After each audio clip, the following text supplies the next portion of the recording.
hear myself through my headphones. Yes, man. Like, I feel real good about this right now. Pay attention, because you are now listening to Permission to Speak Freely. Everybody, welcome to the 100% Still Free podcast. You know, I might have to start charging people soon, man. So we going through, they call it like, it's coming up, the initiation. You know what it is like when the Chiefs, the initiation, it costs money. It costs a lot of money. It costs a lot of money, man. Like, I like they wanted me to pay $360 for the gold package for this shit, man. I'm like, how much you got to pay, Aaron? It's above that. I missed the sale. Ooh. They want me to pay like $275. I'm like, man, gas, groceries. What are you paying for? I don't understand, bro. That we can't really tell you, but it costs though. So is that after like y'all cut your hand and y'all do the blood? I won't do that. Y'all do the second. That's before we sacrifice a young second class. Yeah, it's so you could go to like events and you could get like certain swag stuff. But they got me picking and choosing what events I want to go to, bro. That I'm like, yo, can we put this on a payment plan, bro? We actually got a payment plan for ours. Bro, they think that because we Master Chiefs. Yeah, exactly. I'm money long. Like, nah. I got a 2-year-old. We ain't got that bread like that, Kenny. We ain't got that bread like that. Your bread probably longer than mine. Oh, my goodness. What's on your neck right now? Hey, listen, payment plan, affirm. This was years ago. I just got done paying this off. The last episode. But it's a long range stunt. I'm here though. You know what I'm saying? It's a plan. 30% interest for 75 months. You gotta do what you gotta do. Somebody told me you can't take it with you. It was a sad. You can't take it with you, so you might as well just go ahead and just, Yeah, exactly. Hey, so we got Kenny back, right? We got Kenny back for the listeners. The reason why I say Kenny back, because Kenny's been here before. If you don't know, please go back to episode 134, because there's some things that we did in that episode that we won't do in this episode. Tisha was here. Tisha was there for it too. And then Damon wasn't there for it, and Damon's not here for this one. Emergency issue, so shout out to Damon. Hey, Kenny, we owe you an episode, man. We owed you an episode. The last episode was the first time we ever used this platform. And I'm thinking we were recording video and we wasn't recording video, man. And hey, that's one of our best episodes, man. Broke my heart. I was so happy. That was such a good episode. Yeah, that was one of our best episodes. And the reason why it was one of our best episodes is really because you asked a lot of good questions. Like, you asked a lot of good questions. So it made like the leadership conversation we had was like second to none. Like, I love that conversation, so hopefully we could get some more of that magic out the way, man. You've been booked for a little bit for this one though, huh? Man, when we booked this, I was in Spain. It was like in April. I was like, why is it so, I said, why so far? Like, why is it so far down the road? Yeah. I saw the email because I see all the emails, and Tyra answered with like a really corporate kind of answer. Exactly. It was like the way we space out our guests with the episodes. And I wanted to jump in and say, Kenny, we booked and busy, man. Like, we booked, baby. I would have liked that answer. I was just like, I understand. Did you talk to her on the phone or straight email? It was email. No, we was emailing. She got my phone number though. Yeah. She got my phone number. If you talk to Tyra, y'all the same mindset. She's funny. Yeah. I mean, Tyra's answer was correct, but it's also the sauce on it is, man, we've been booked, baby. We trying to be like you. Exactly. Type V. Hey, I did talk to my IDC though. My IDC said that it is a reset.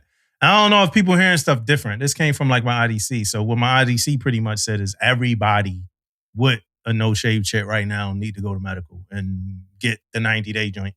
Like, or whatever, the up to 90-day joint is like nobody grandfathered in who already had one. That was what my IDC just said. I don't know if anybody's saying anything different from your side, Aaron. I just hate the timing of it because I barely started growing, like, a little chance. So I'm barely starting to have to shave every day. I went my whole career without doing it. But like now, I feel it a little bit more because I do bump up. You know what I mean? I try different ways of shaving it. but I do bump up a little bit. I'm on leave right now, so you know I got a little peach fuzz, but I'm on leave too, man. It is a little pain. So like, you know, me, I barely grow. Like, you know, other people, they grow like my homies, they can grow hair real fast. They got full beards and stuff. So I'm just like, man, like I feel for them. You know what I mean? Yeah. How did it even, my thing is, how did it even become a thing? And I will say that I feel like in the Navy that there is, one thing I learned about the Navy is that you always come together with different people from around the world and you learn about different cultures and stuff like that. But it just feels like sometimes we get a little bit misunderstood because even like transitioning this, a song that I'm dropping, the one I've been previewing, the little R&B junk. I had in my verse, I said, while I'm out here thugging, I said, but you, what did I say? We're going to get to that. Hey, we're going to get to that. No, we move. We're going to get to that. Hey, so look, I want to shout out to Dr. John Cordell and also Ruben Keith Green. They two of the OGs that's not only talking about things, they backing it up with tangible actions. And that's whether you agree with policy changes or not. These guys are guys that just don't talk, right? The reason why I want to say that, because Dr. Cordell, he did an appearance on our episode last week, and he took a stance. That was his stance. And taking his stance, he put action behind it, like literal. Like I've seen every move he made actionable. He's talking to people at the highest levels of Navy, highest levels of military action. And they have heard him and they are responding and they are seeing what he has to say. So I just want to say that there. And he was talking about a lot of, you know, he stand on a lot of different principles. So he was talking about a few things and he reached out. Every one of the things every talking point he has, he got actionable items behind it. So I do want to say that. Speaking on standards though, and for the listeners, we said we were done with this topic, but I made a statement and somebody clarified it last week. My boy Raji, man, he found something where it talks about eating in uniform while walking. Right.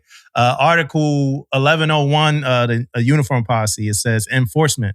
Additionally, when walking from point to point while in uniform, it is inappropriate and detracts from a professional military appearance for personnel to be smoking or using tobacco products or to be eating and or drinking. All personnel shall comply with these regulations and be available to teach others the correct wear of Navy uniform. So that's it. That's it. It is in black and white. It is there. So we did see that. Moving quickly. Did y'all see that integrity count video? I saw it. It got shared to me. I was trying to understand it, man. Like he was doing this PRT and then... So to answer the question, yeah, I saw it, but I ain't like go all the way into it. I saw it. I don't understand. I really didn't understand what was going on. So when I first saw it, I didn't understand it either. Somebody had to explain to me. He was doing a PRT, right? And he was recording it. He was recording his push-ups for the PRT. I don't necessarily know why he was recording his push-ups. I didn't like dig into like the background of it. He could have been doing it because he knew that the command he was at was full of it, whatever. But when I looked at his page, he's a fitness dude. Like he a fitness guy. Like he work out. He looked like a bodybuilder type dude, right? So I think that he was just maybe just doing a fitness thing, like, you know, a part of like what he does. But when somebody came up to him and asked him like how many push-ups he did. And he was like, I don't know how many push-ups I did. I didn't count them, right? You know, in accordance with the policy, somebody's supposed to count your push-ups. Like you don't count your own push-ups, right? So they was like, it's integrity count. And he like, what? Like what? Like what you mean integrity count? Yeah, there's no integrity count in the instruction. You like, count it. Yeah, he like I would have to watch my video back. They like, well, just give us but like integrity count. And you know, and I guess it was a senior chief running it, so they kind of got into it. And he got up. He's like, man, I ain't about to sit here and do this shit. He posted again though. Yeah. But I ain't reading. He did, and he tagged the Sec War and Mad People, and then he was playing 50 like uncut, unedited. I'm like, okay, you bugging. Don't do that. You know, some of the words, I'm like, I don't like that. But that's just this platform to do that. I ain't like it though. But yeah, what was the post about though? He just told he was just doing his push-ups again. Oh, I mean, the dude could do that. He could pass. Yeah, I know why he didn't count because you know his light work he got. I think it was like 75, like full range. 70, no quick joints, like steady. You know. Yeah, but yeah, that integrity count shit. That's not a thing. Right? No, Yeah. it's not. Yeah. So that was that. Yeah. And then I saw something. Right, and this we just catching up a little bit. But I saw something. And this probably gonna be something you ain't know either, Kenny. It says Navy rate versus rank. Right, the difference in how to correctly address a sailor. So let me ask you before we even go there. What do you think rate means? Your job. And what do you think rank means? Your rank. Rank, like E4, E5, E6, and then rate is your job. You're like what you do. Like I'm a RS, other people are LSs. Shout out supply, CSs. All right, so here we go. Pay grade is the starting point in the one term that works across all branches, right? E1 through E9 for enlisted, W1 through W5 for warrant, O1 through O10 for commissioned officers. The Navy uses the same DoD pay grade structure as every other branch. That part is not unusual. Rate is the Navy's term for an enlisted sailor's pay grade and where they stand in the chain of command. In the Army, you would call this rank. In the Navy, only officers have rank. Enlisted sailors have rate. A sailor at E5 holds the rate of petty officer second class. Calling it rank is technically incorrect. Though in a joint environment, most people will know what you mean and no one will get hurt. Rating is occupational specialty, the job, boatswain's mate, hospital corpsman, electronics technician, machinist mate, intelligence specialist. The rating tells you what a sailor does for a living. Every rating has its own specialty badge worn on a left sleeve. The reason this gets confusing is that the Navy commonly combines rate and rating into a single designation that functions as a sailor's full identity. A sailor that at E6 whose rating is ET is an electronics technician first class, abbreviated ET1.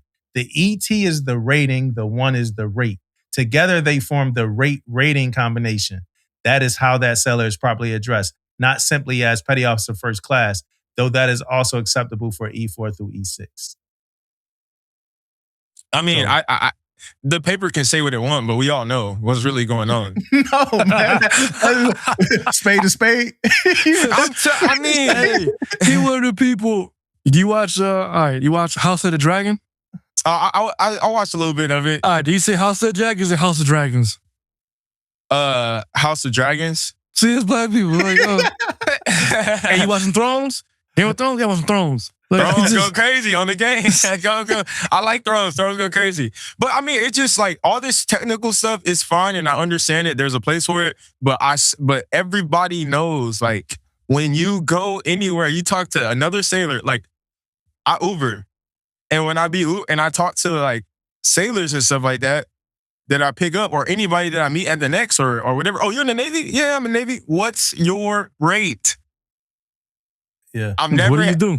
You got to tell them. You got to be honest with them now, man. You got to tell them what the rate is, man. You got to say, I'm sorry. an E5. My rate is E5. But, hey, my man grabbed his head. No. That ain't it. I'm sorry. You know what I'm saying? It's like how do y'all feel about that? I'm pretty sure y'all been rate your whole career has been your job. I mean, right? I learned something. I feel like I learned something. I learned something. Yeah. Now, what I do with it, that's great. Fine trivia. I'm more like you. What's your rate? What do you do? Your rank? Hey, respect. I will acknowledge you. Keep pushing and don't look crazy. You know what I'm saying? I'm stupid. I don't think I'll ever meet anybody in the fleet where I'd be like, what's your rate? And they'll be like, E5. So that's like the whole fleet stupid. No, we're not stupid. I feel Yeah. like it is what it is. You know what I'm saying? Spade to spade. Spade to spade. That's what we need to title this episode. Spade to spade.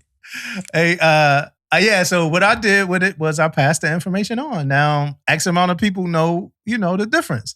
I also, before we get into shout out and prayers for everybody in Texas dealing with the flooding and everything that's going on in Texas. I wasn't even really tracking it. My CEO put something in the chat. So it's some stuff going on in Texas. So prayers for everybody that's dealing with that. I went to ASIST class. That's the suicide first aid triage class. I learned a lot. It's a great course. I want to shout out the team over there that puts that together. They do Safe Talk and ASIST. And one of the things that stood out it was a story of a person that like, they were walking on a bridge. This was in Coronado, and they were going to, die by suicide. They was going to die by suicide, and somebody saw them and like greeted them and said, "Hey, hi," and that stopped them from doing it. And they said that's all they wanted was for somebody to say hi. They had walked past like 20 people and nobody said nothing to them. And I just came in here to say, maybe I'm the only like weirdo, because I say hi to like people when I see them all the time. Like I just don't walk around the world like I'm the only person that exists. Like every time I see that, and some people don't say nothing back, but I say hi to everybody. But yeah, I don't ride with me, man. How do you move about that though? Because I actually had that problem. I'll be like, "What's up?" You know what I'm saying? Hi, and then like some people just don't say anything back, and I will not talk to you ever again. So sometimes it breaks my heart, right? I got like two things, right? Because I say hi to people and then I remember faces. Like that's another thing. Sometimes that shit piss me off because people don't remember me. Like it was this one dude that like fell. He was about to, I put this on the pod a couple times, but he was about to fall down the escape trunk, and I grabbed him and like pulled him. And then I had saw him again like 6 months later. He ain't know who the fuck I was. I'm like, yo, dude, like I saved your life, my boy. Remember me? But it like that, and then actually at the ASIST class was the first time that somebody recognized me that I didn't recognize. But it was she met me like my first couple days at my new command, and I was so much shit was going on. She was like, CMC. She was like, you don't remember me? I'm like, damn, like, and like as the class went on, I did. But outside of that, like, no, I'm always remembering faces, and I don't remember names, but I'm always remembering faces, and I say hi to everybody, man. I just So when people don't say it back, I kind of understand like that, and that's just how people are, yo. Like everybody. I got a system for mine, man. What? So if I walk by, if I'm walking, we approaching, and we make eye contact, I'm like, hey, all right, good morning, guys, how you doing? If you don't say nothing, I say something slick. I'm like, oh, I guess not. All right, well, fuck me, right? All right, that's what I say if we locked eyes. Now, if I say it to them and they kind of like really off, I'm like, all right, I don't know what they're dealing with. They might have gotten some bad news, might have lost somebody, or they pissed off. That's the grace. But if I'm walking and you look right at me for like 2 paces, 2 steps, and you just, hey, good morning. Yeah. It's kind of like D-ball. Well, fuck you then, punk. That's what I'm on, Or like holding doors open. You hold them open, they just like, I don't want nobody holding the door open for me. No, but if I see like somebody elderly or whatever, like don't hold the door open, dog. Right? The door open for me. Or like, I might do like, was it Nori and Jada? Give my dap back, kind of reverse it. Yo, like you, me, like if I'm behind you and I'm coming in the same building as you, don't hold the door for me, dog. It's cool. You know what I mean? If they in front of you? Yeah. If you going into a building and I'm behind you by like 30 paces, don't hold the door for me, dog. Because now you gotta run. Now you gotta run to the door. Okay. Like, yeah. Thanks, man. Within reason, though. I ain't gonna let the door slam in your face like, yo, all right. People be holding the door for you. You jetting to get to the door and all that. Like, I'm cool, man. Go ahead, man. And I don't hold the door for people. Like, at all? Sometimes I do, yeah. Do you feel obligated to say, like, are you obligated as senior enlisted to say good morning back? Yeah, so I don't know if you obligated or not, but I know what happens when sellers say good morning to their CMCs and like the CMC don't say shit back. Like I've heard from sellers about how they felt about that. So one, I'm gonna say it back anyway, and I'm probably gonna say it first. There's a lot of times where people catch me like a million things be going on, or I might get good morning bombed. Like 25 people. Good morning, CMC. Good morning, CMC. Good morning, CMC. Good morning, CMC. Hey, good morning. What's up? But I like sellers will say, hey, I look such and such dead in their eyes and say good morning to them. And they never say good morning to me back. Like they remember shit like that. So I try my best to make sure I'm always on it. Yeah, I feel obligated. Because whatever, that's part of the privilege of leadership. Like people want technology to be seen.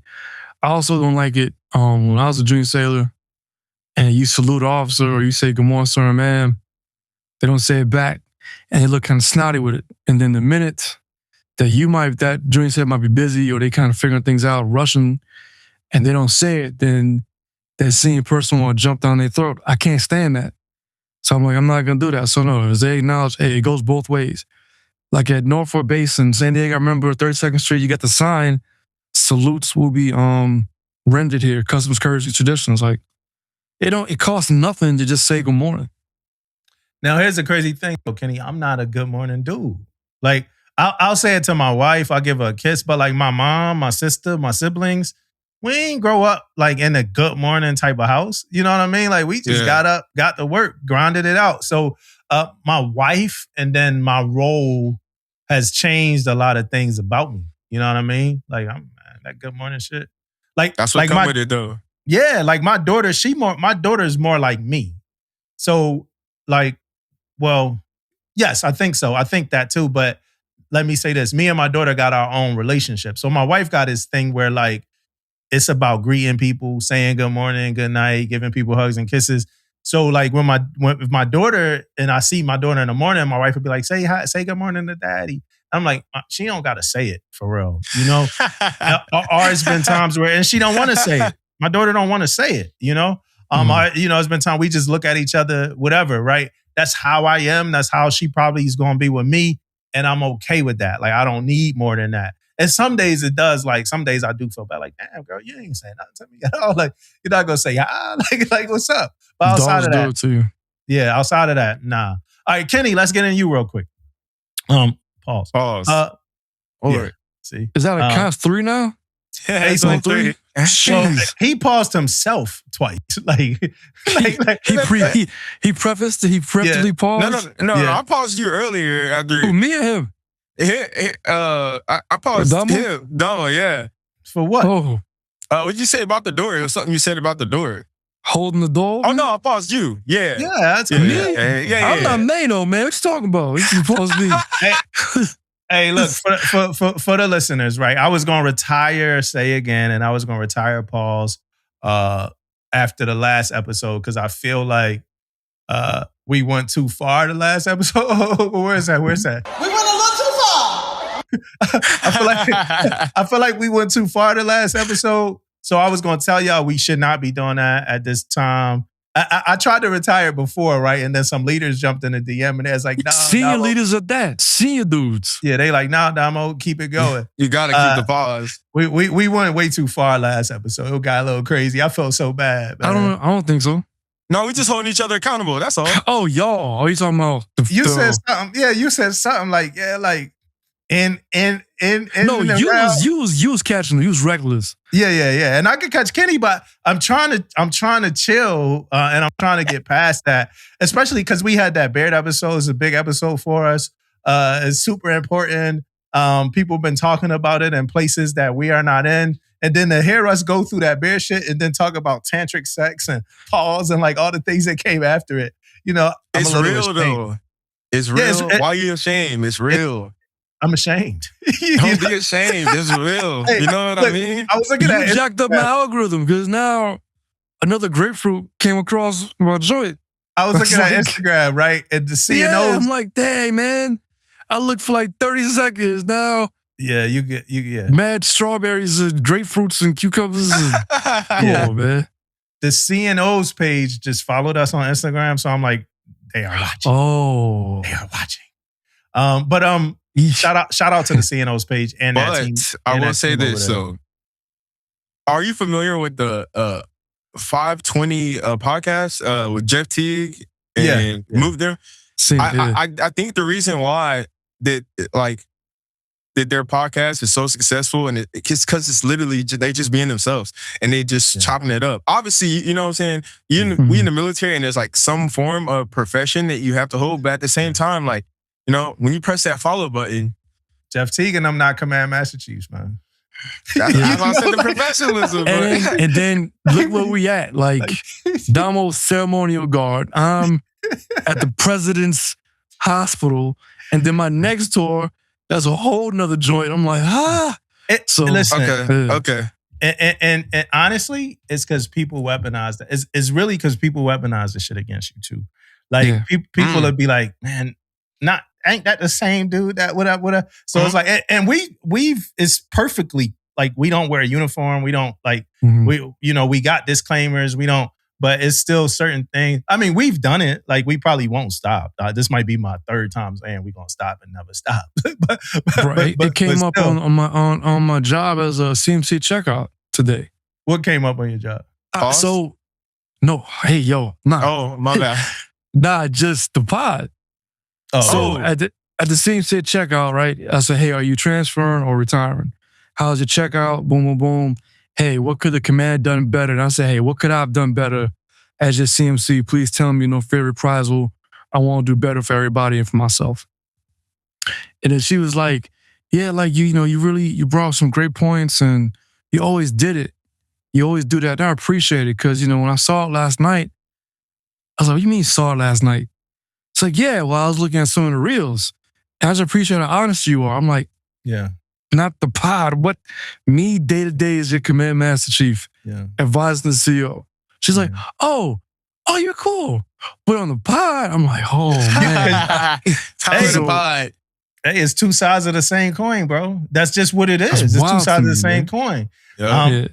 All right, Kenny. All right. Comment hate, being corny, leaning into the absurdity. Let's talk about it, man.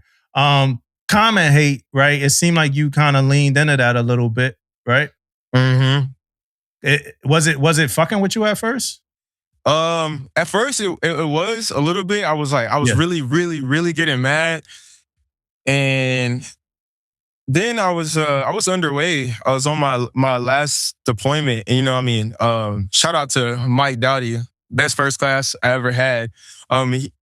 Just how he reacted to it, he laughed at it. Like, a lot of the stuff that they would say, he would just laugh at it. And it would make me laugh. You know what I'm saying? Like, we would just talk about it and we would just laugh. And sometimes we'd be underway. And on the computer, we would just go to my comments and look at what people were saying and laugh at them. And then I started thinking this is good. Like, I need this hate because hate brings love. The love outweighs the hate. So, and I'm so secure and I'm so confident in myself that it won't stop me. I had to tell my mom, my mom called me and she's mad. And I'm like, Mom, you gotta chill. It's okay. They're gonna comment, whatever, but it helps me. I need those comments. I need the algorithm. And they're not brave enough to comment on there. Some people are, and I respect those people. But, they always comment on a spam account or a fake account. And I just make sure to let those people know that do comment on a fake account that they're really insecure and they hate their life and they're projecting it onto me. Yeah, when you think about the most popular people, right? They hate it, right? Kim K, I hear people hate her more than love, but she's super popular. Kanye, right? 8 years ago, Kanye, right? It was a lot of hate, but he was super popular. You look at between Drake and Kendrick, whatever they got going. But Jay-Z is I go on Twitter and all I see, my whole algorithm is all the people that hate Jay-Z, right? And then, but when you think about the statements that they be making, right? It's damn, he only sold out the Madison Square Garden with 45,000 people. It is the person that typed that up, bro, probably can't even afford McDonald's, or more importantly, can't get 5 people to show up to their house. Exactly. So it's it don't even matter. It's a scary thing, man. And I don't know if you guys experience it, but at the same time, it's kind of some people genuinely, I feel like they don't have anything, they don't know how to live life, or maybe they're just mad at you for trying.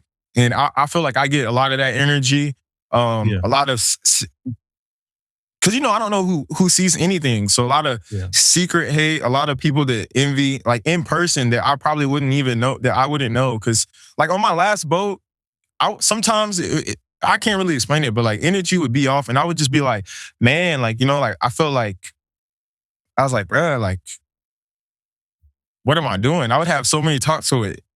My LPO and stuff, just and it really started messing with my friendships on the ship and stuff like that. And just even in my naval career, because I've been doing this for a long time. Since I started in the Navy, I started making music.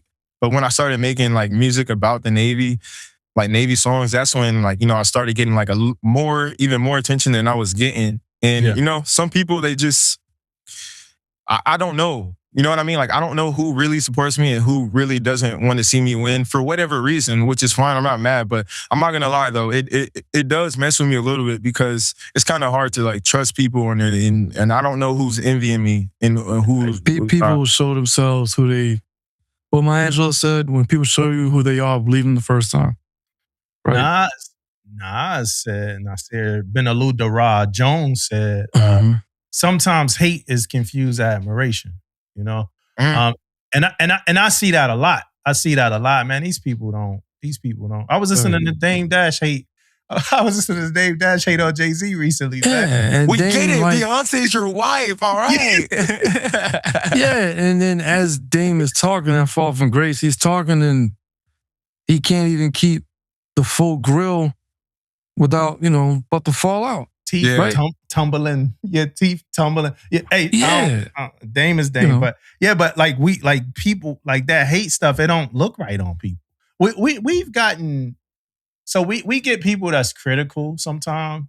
We've gotten people critical of like certain clips we made based off of who we are, and it's people that think the Navy should be like a certain way, like a certain polish on it, a certain look, a certain feel, a certain vibe.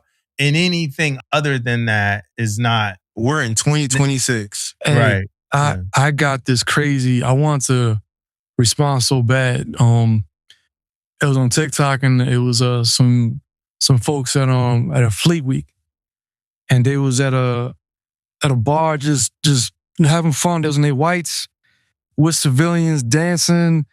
The most outlandish crazy thing in the whole video was someone had their Dixie cup just inverted. Okay. A lot of people were doing that. That was right? clean up. That was clean. But then they go in the comments and never have I seen da-da-da. So I said, you know what? I'll flex one time. So I went in the comments. I was like, well, as a 20-plus year Command Master Chief and prior RDC, I think they're good to go. And then if you think they're not, I don't know what history books you're looking at, but Sailor's been doing even more crazier stuff than before. Yeah, and then this dude, as a 40-year first sergeant, not in my army, and I looked at it, I'm like, okay, you're not a real person. You're a 40-year EA first sergeant. You're not real. Go throw your face in the garbage. I'm not going to give you the energy that you don't have off of me. Right? Army got to figure out He probably hates his life. He's probably a fake person behind a fake account that doesn't do anything all day, doesn't have any ambition, sits in the house and go on the internet and try to troll people because really, really deep down inside, he's a piece of shit and he's just really sad and he doesn't have any ambition. That's what I feel like a lot of those people are. That's the quote. You will never find a hater doing better than you. Yeah. They need to figure out Mill Talk, man. They got so much drama going on right now in the Army. Yeah. So being called corny, right? I've seen you put that in your own stories now and in your own reels, right? So also leaning into that. Also leaning into like the absurdity of like going out, like having a dude stand on like something and like take the mic down. Going in the grass and like with the rainbow behind you and like all that. So you've kind of like conquered the hate a little bit.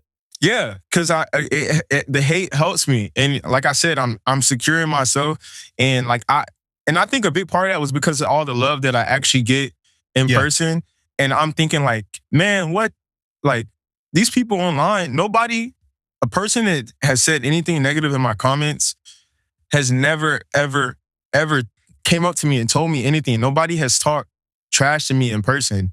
Yeah, and my thing is this, so it's like if you don't like my music, I won't get mad at you. I respect your opinion on music. That's fine. You know what I'm saying? Like, I don't even, like, my music's not for everybody. Michael Jackson didn't have everybody that liked his music. You know what I'm saying? Drake doesn't have everybody that likes his music. But it's like, these people can say all they want online. But when they meet me in person, I think they realize I'm cool. I'm just another sailor. I don't think I'm better than anybody. I had to have that conversation with one of my homies. Still my homie, I love him to death. But we were in port in Suda Bay. And this is when all the ships were there. And a carrier was there. And I was getting stopped. And we're taking a bunch of pictures. I was taking a bunch of pictures with people and everything, and my homie started talking trash to me. And I was like, bruh. And to make sure I wasn't tripping, I was asking my other homies, I was like, bruh, am I tripping? And like, nah, he wilding. So we get back to the ship and we have a full-blown argument in the mess decks. And I'm like, you know what, bro? Like, people are loving this too much. Like, let's go outside and let's talk. And I had to let him know, like, hey, bro, like, I don't know what's going on with you. And obviously, we FDNF underway on the ship, so everybody's stressed out. And I was like, bro, but I will tell you that I don't think that I'm better than you, and you're my homie and I love you, bro. Like, I don't think that I'm better than you just because I got XYZ going on.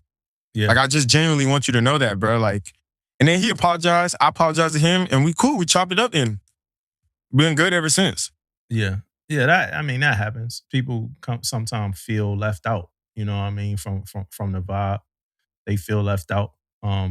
That was a part of, I think we talked about on the last episode, that was a part of when I was doing music, that was a part of it, having a squad and like getting opportunities that some of them didn't have. So, them feeling left out. And sometimes people just don't, sometimes people think that you absorbed like the energy that you get from other people and think you get self-absorbed. So then they feel like, nah, this person think they better. And it's like, you ain't even absorbed none of that. Yeah. Like, you ain't even absorbed none of that. And we're going to have to talk a little bit more about that a little bit later. What's this whole thing about thugging, man? So I was listening to the song, right? I'm watching the video. No, look, but listen though. I'm watching the joint, right? And I hear you say thugging, right? When I heard it, I'm like, all right, so Kenny said thugging. What he meant by that? Because this is a song where he talk about being on a ship. What he meant by that? So I was gonna ask you about it anyway, but it wasn't like no hate or nothing. I did hear you explain it a little bit in your story today. But just for like the listeners though who heard that, what's the explanation behind that line? So basically, I'm saying, as you guys can know, being on the ship, my time on the ship was not easy. And I don't think anybody's time on the ship is easy. And my uncle told me before I even joined the Navy, he was like, it's going to make you a man. And I didn't understand what he meant. But after like enduring the pain enduring like the hardship of which I'm very grateful for, being on the ship, especially FDNF, the schedule, like the long days, what I'm saying? The duty days, like fast paced, like, you always, what I'm saying? It's never light. It's never easy being on sea duty. And I'm speaking from personal experience. So what I did, I had to get a little creative. I would always say, my grandma would tell me like, thug it out. Like roll with the punches, thug it out. So, and that's what when I was on sea duty, I just thugged it out, like I still complain, but you know what I'm saying? But I still did it though. I thugged it out. And so that's why I said, I can't even remember the line right now, but I said, but I know it was like, while I'm out here thugging, when I'm out to sea, I'm thugging. Like anybody that tells you that they love, like that schedule is easy or being on a sea duty was easy, then I really don't know what to say to you. Cause I feel like you're just discrediting a bunch of sailors at that point. Cause I don't think it's easy for anybody. Hey, but the thug it out thing though, it's a household phrase, man. Like in the Navy, it's household when you say that. Yeah, people say it. They say thug it out. Yo, man, just put a stand down, 3-section duty, back to back. Damn, man, I gotta thug this out. Man, you got back to back watches. Damn.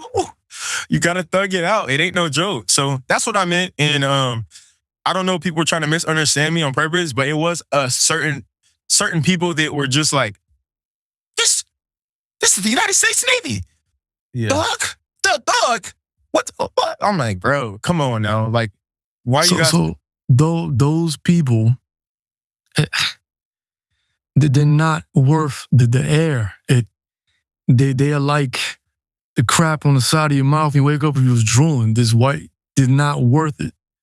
They're not. I'm not going on a tangent. Let me chill out. Yeah, that's why I'm like, I didn't say that. And start getting on that, man. You hear the saxophones, bro. Like, let him get it, bro. And I'm trying to get the saxophone sound effects. So when I get pissed off, And when you just start playing them saxophones, man. Yeah. So listen, the last time we had you on here, man, you was a E4. You ain't had your ESWS. Yeah. You know? Tom, I gotta say one thing first before you go, man. Yeah. I didn't listen to the previous episode with Kenny until like my commute today. So I'm listening to it, right? And then you came on my timeline, but I didn't like dive into your page, listen to music. All right, cool, man. Got a good vibe.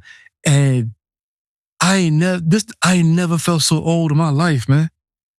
After listening and watching this dude, man. Like, how old are you? 26. You what? 26. How long have I been in the Navy? Ask me. How long have you been in the Navy? 26 years.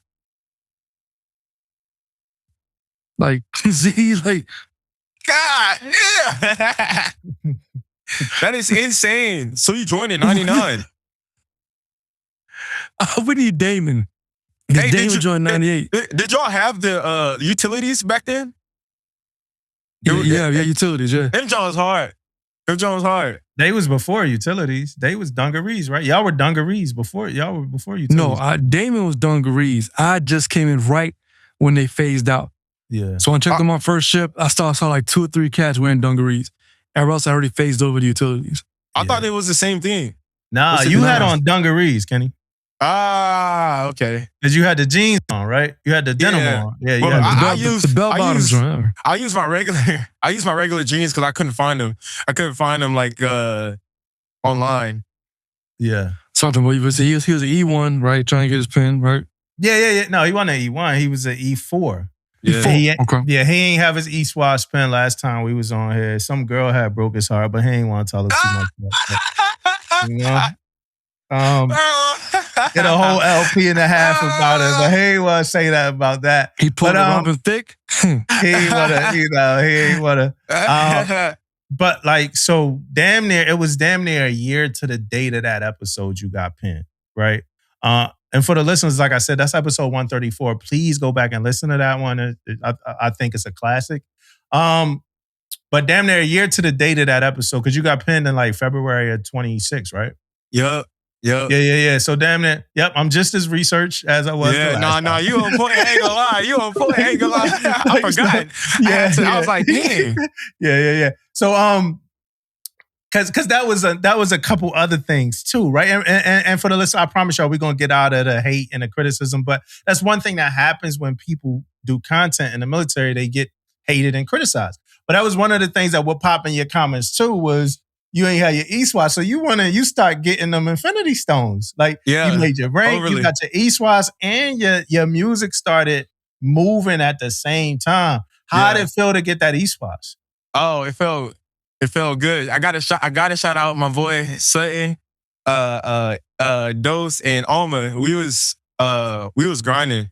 We was grinding, definitely. And that was in the middle of when everything was hectic too. So it was like we was yelling, like, we got into fights about it. It was real ugly, but it was like, I'm so grateful for like the haters. Cause I was like, forget that ESWS. I don't give a fuck about that ESWS. You know what I'm saying? But after the haters like kept commenting, you know what I'm saying? Like I think back then Floating Emotions was going crazy and Tinder About You was going crazy online. They was like, oh, but you don't got your pin though. You don't got your pin though. Your hair at her edge. You don't got your pin. And I was like getting so mad. And then like, and again, my LPO, he's like, man, you got to get it. Like, so, and I want to flex real quick. This, the new policy, you know what I'm saying? You gotta have an EP. Mm-hmm. You gotta be qualified up to investigator. Mm-hmm.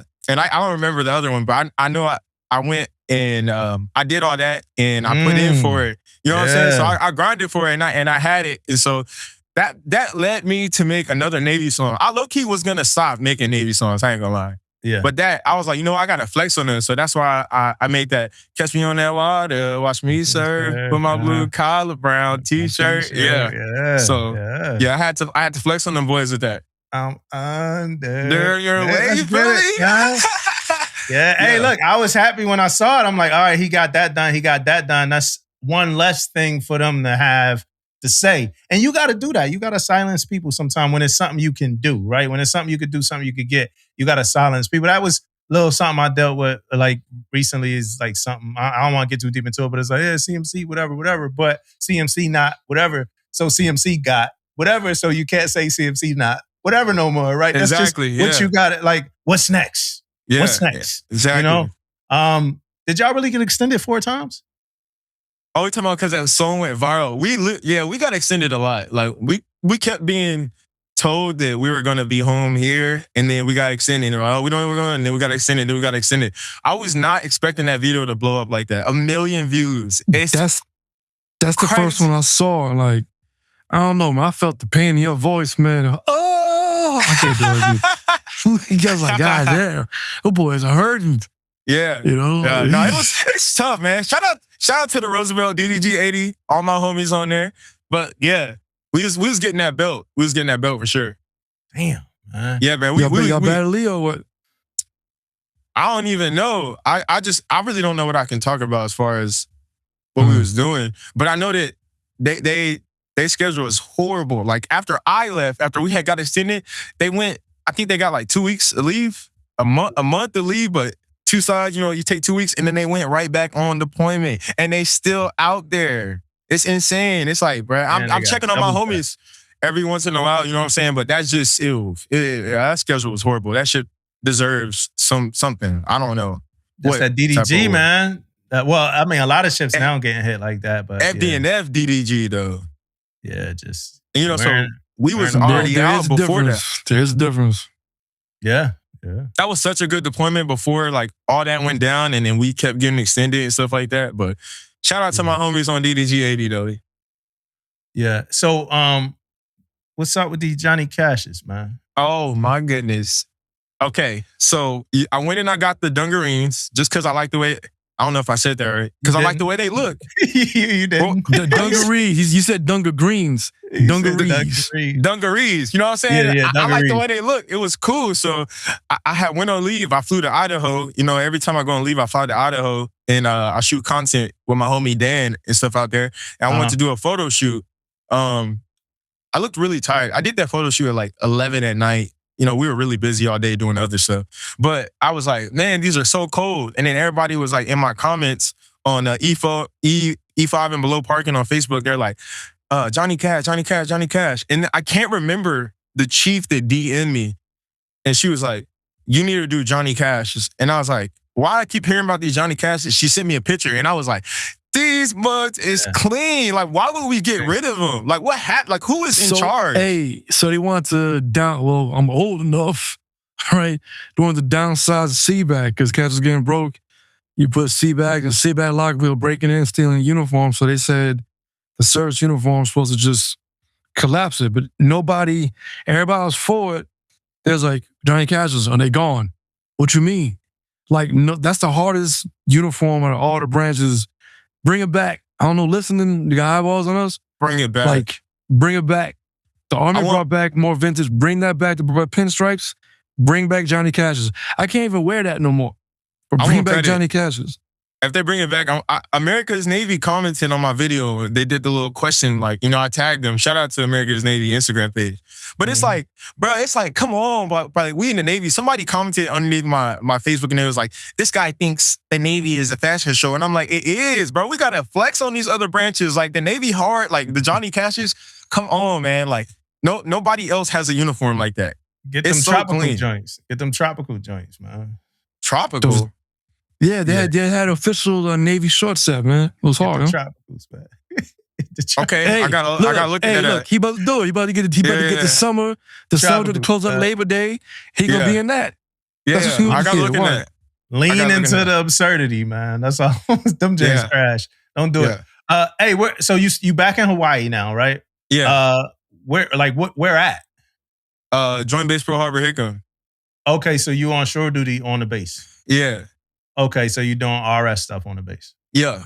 Okay, all right. So I heard you talk on like another podcast about being noticed while you were on the base. This was back when you were in Norfolk. Like 2 to 3 people a day would come up to you. Is it normally just cool? Like, hey, what's up? How you doing? Cool, like cool stuff. Has it ever been like weird? It's never been weird. It's just been a mix of things. Some people are like, "Oh, you're that one guy," and I'm like, "Yeah," and then some people freak out. Like your Michael Jackson type freak out? That's what you mean by that? Not Michael Jackson, but like somebody high though. They'll freak out famous, a little bit. Like, like because Rimpak is here in Hawaii, and I just be Ubering on the side for a little income. Sure. And I had these guys get in the car, and he was like, "Wait, bro, I follow you. Wait, are you that one guy?" And I was like, "Yeah." And they started like yelling in my car and like bouncing up. Like, I was like, "Bro," I was like, "Cool." Like, right. I'm human, bro. I be following those people back though, because like, man, it's nothing like support. You know what I'm saying? And then like when people like they've been following me for a while and they know that it was like even to this point that I am now, they're following me when I was just getting 200 views. Like 100 views. So it's like I'm grateful for it. Yeah. Has that happened to you, Aaron, where you got stopped by like not somebody from your command, but just a random place on a base or something? Nah, I only had one brother at a class, and I was in the back just checking on somebody. He's like, "Yo, take a picture." I thought that was different. He asked to take a picture with you? Yeah. That's hey, shout out to you, bro. Shout out to you. He didn't make it weird. He was like, "Yo, man, like, friend, I love the pod, and seen some pic." I was like, "All right, cool." I feel like it takes humility to do that. What, to ask someone or to ask somebody to take a picture? Like you have to like be humble a little bit. You know what I'm saying? Like, or not prideful. The opposite of prideful. Yeah. Yeah. You're right. He was cool. He was like, "What's up, man? Like, I really like our conversations, man." What's up? Yeah. So I've had a multitude of different vibes, right?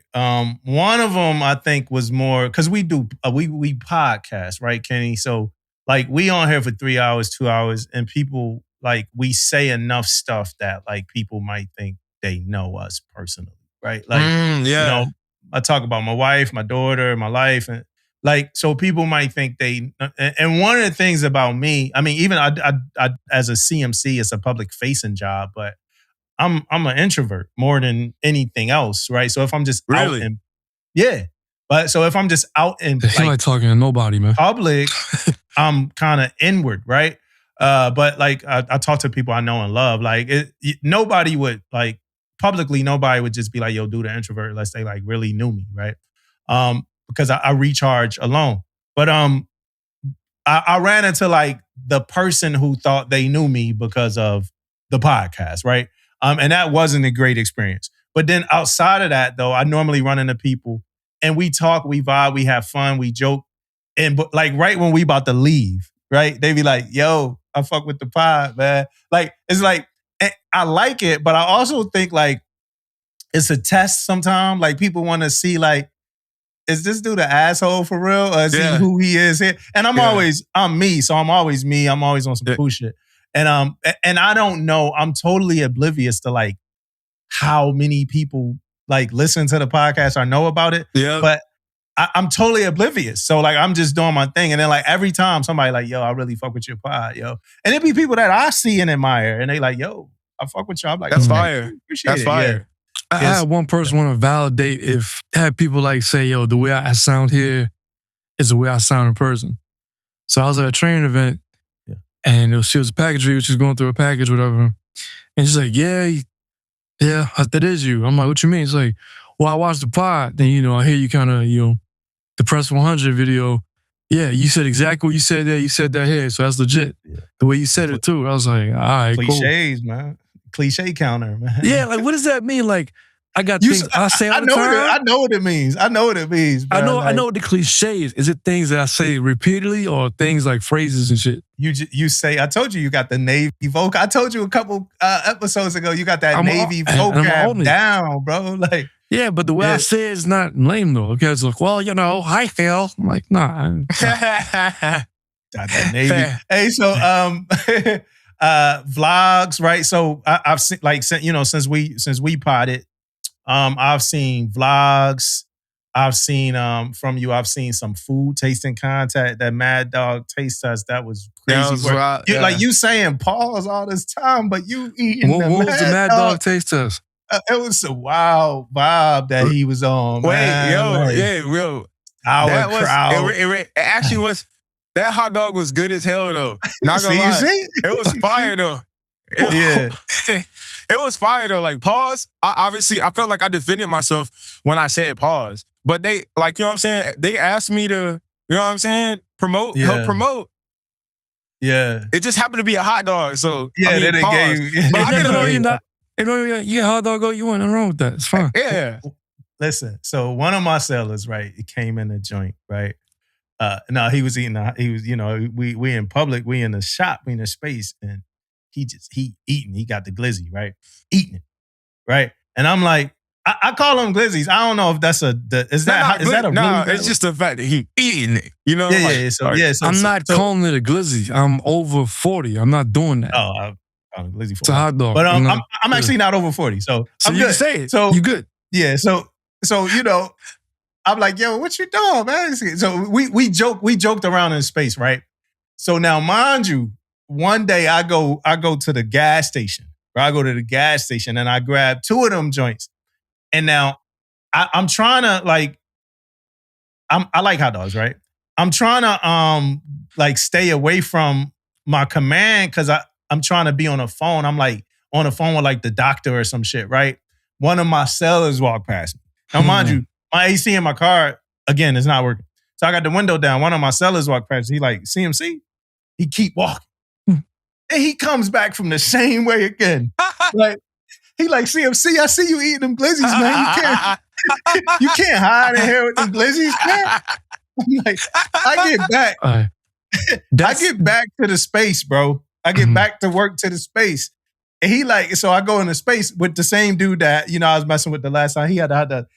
And the other dude in the space, he's like, hey, man, guess what I just caught CMC doing? Sneaking glizzies in the parking lot. See, that's why, like, when I go down to the galley, right, I'm mindful. I'm mindful what I order. So they got like the middle, they got like the quick line, you got the burgers, chicken sandwiches, and the hot dogs, right? And then I was about to get 2 hot dogs. The dudes were from us, the young boys, right? He went and got 2. He looked at his man, he's like, look at you, man.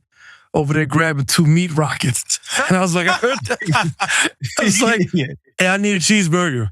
It's like, he's like, look at you. Grab the 2 meat rockets, huh, boy? I got a he question. pat him on the back, you know. As a like, you know, being a leader in a leadership position, and you hear that, are you wrong for laughing at that? Like, how hard is, you know what I mean? Because I know sometimes you got to set a standard, but if you laugh, it's like, yo, it's. I like it. It's cool when, like, you know, leadership have like personality, and you know what I'm saying, they can come and joke. Yeah, I be having like some people like certain. There's one master chief from my group, another one my EA, and all hands. I was like, where you at? I got to keep eye contact. I might, you know, I'm gonna reform crash. I might say something crazy. If I say something, you gotta give me a look. Or if I make a certain face, she's like, CMC. I'm like, what? You can't be doing that. I'm like, ain't lame. All right, cool. Yeah. And meat rocket ain't really offensive. Anyway, like we kind of got away from when we started up Say Again and we started playing pause, we kind of made sure we drew the line and let people know it's not like nothing against like LGBT community. It's more of us just, if it's a sexual innuendo, right? If it's anything that's a sexual innuendo, we saying no. And I think that's where most people are with it now. It's not like you calling somebody gay. That's not what you're doing no more. It's just like a pause is a pause, man. You wild. Yeah, like you said something crazy sexual. Like what you doing, you know? I didn't qualify people to use that without even using it. I had my XO doing that. He's like, seems does this qualify as a pause moment? Well, yes, sir, it does. It does. Very, very astute. He's like, got it.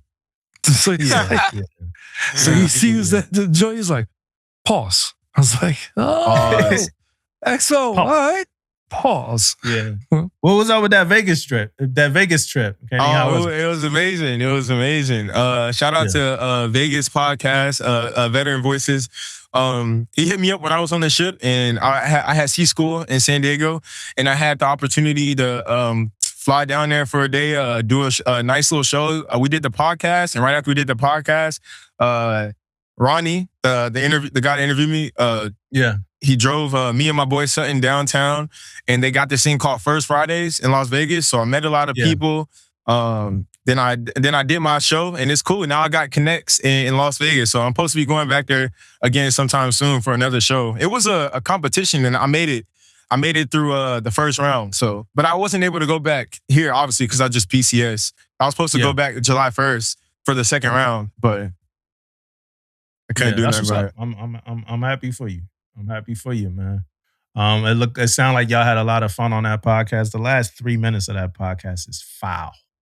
But it sounded like y'all had a lot of fun though, man. And we ain't even gonna repeat it on this. We can't go that far. The last 3 minutes, foul, bro. Yeah.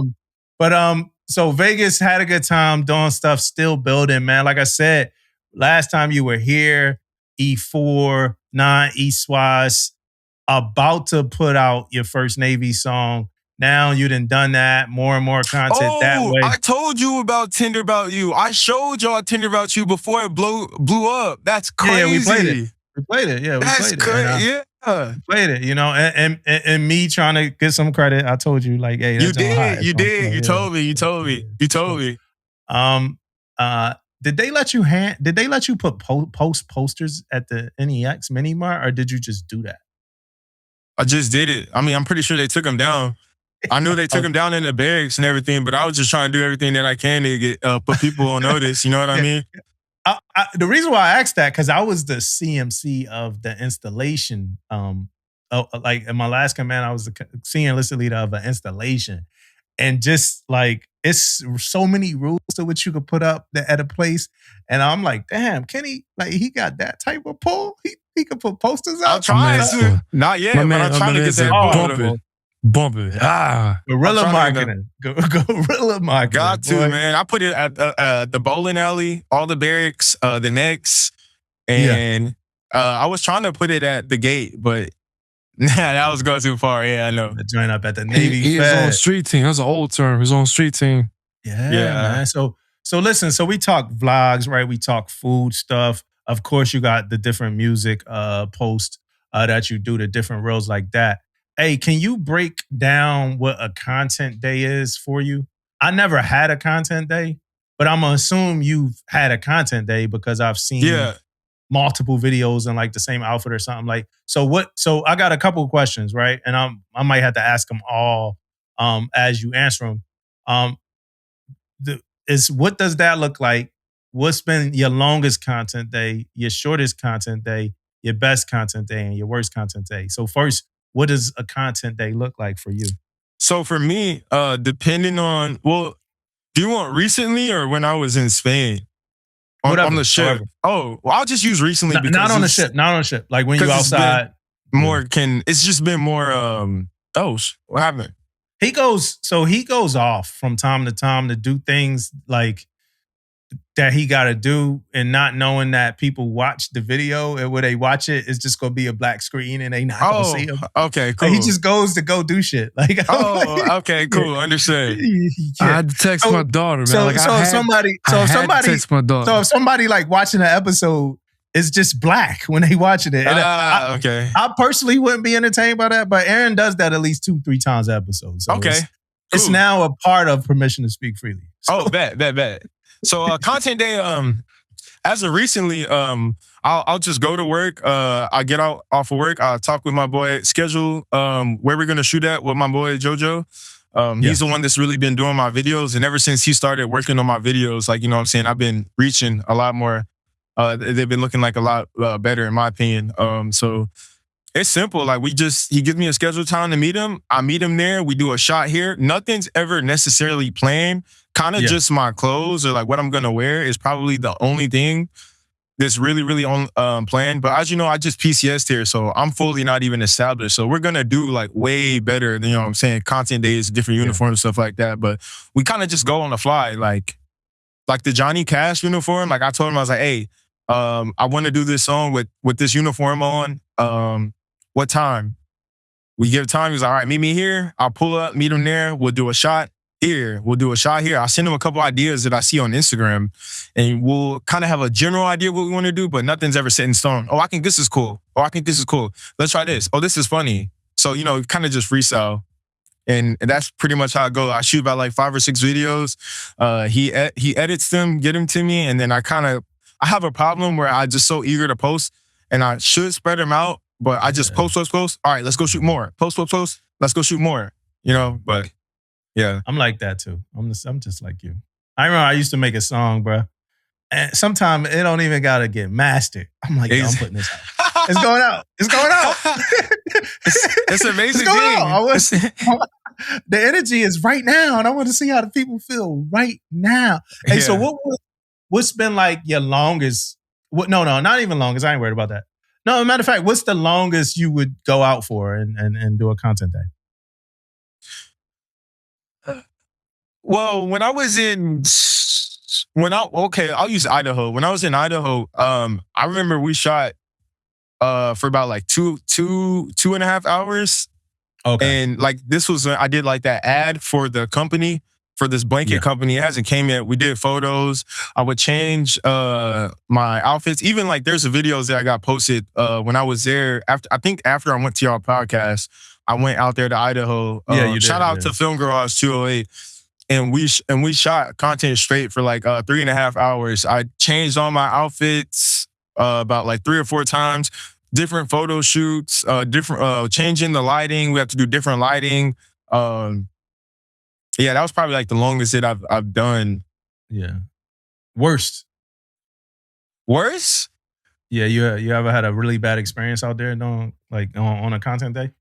Well, sometimes when you record, like there's like mishaps that happen. Either the audio was messed up, or I had one guy. I went and I shot content. His name is Bray. I remember him. This is like a couple years ago. Broke my heart.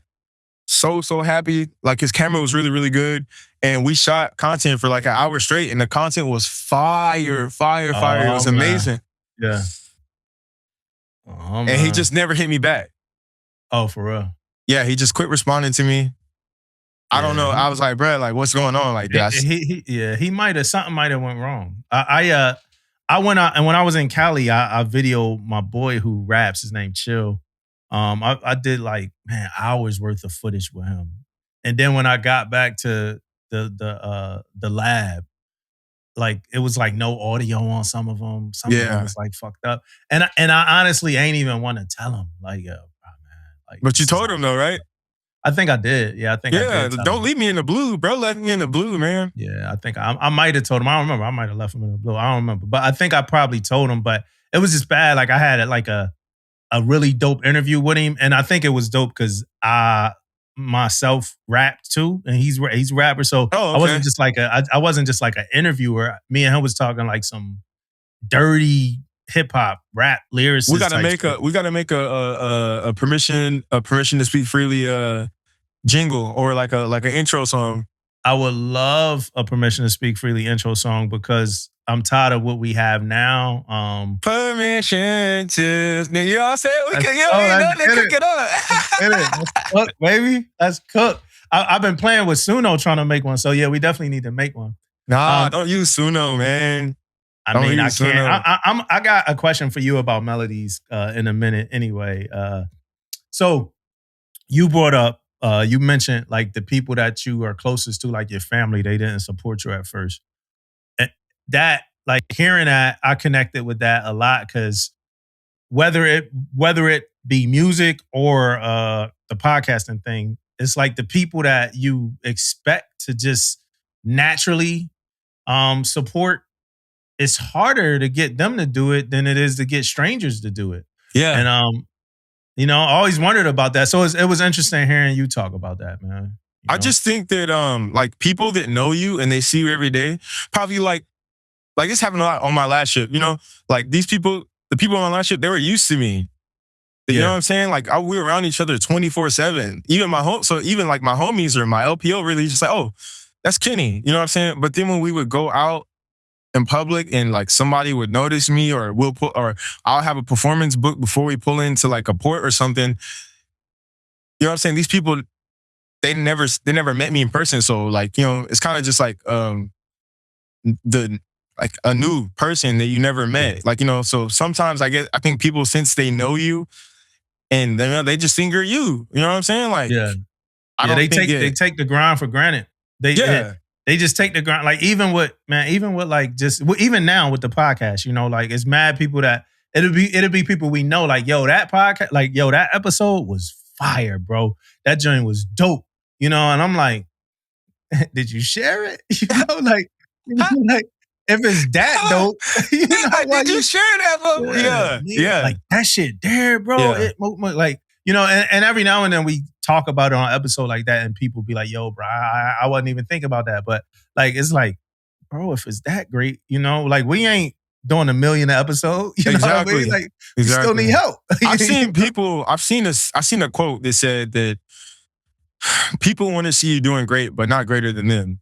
And that really stuck with me though, because even like I said, my inner family, my inner family, my sisters and my brothers, and like my cousins and a select few cousins on like the outside, they always supported me from the jump. And I mean, like other family, they didn't, and I'm not necessarily mad at them, but it's like I can call it out. You know what I'm saying? Like I'm not wrong for being like, oh, like or even remember. Is that not noble of me to like not remember that? Even now, though, like all my family doesn't share my posts. Some do, and I'm very, very grateful for those. But it's like, I don't know if that's mixed in my friends too. I don't know. That's really kind of like my biggest. If I'm being transparent with y'all, kind of something that I wrestle with is like, does my friends and my people that's around me, do they think that I think I'm better than them, or like why don't they want to share XYZ or why? But now I don't really stress about them sharing my stuff because I got so many other people doing it. But it's like, I'm not gonna forget that you didn't share. And I think one of my aunties, spill a little tea for y'all. Like I think a couple years back, one of my aunties, she called out my family, and she was like, y'all share everything, but when he posts his singing videos or whatever, you know what I'm saying? You guys won't share that. You guys won't give him props. You guys won't, you know what I'm saying? Because basically, if we all share it, he would blow up quicker. Yes. And my family did not respond well to that. They kind of got mad, and they were like, oh, exactly what I like. Oh, you think one of my cousins, I'll send you the screenshot after this. She said, you think his dreams are more important than my dreams? Yeah. I said, damn. Like, you know what I'm saying? Like, that kind of hurt my feelings. I'm like, dang, cuzzo, like, I ain't even saying I'm better than you. I'm just, you know what I'm saying? I'm just shooting for my goals. But I'm not the type of person to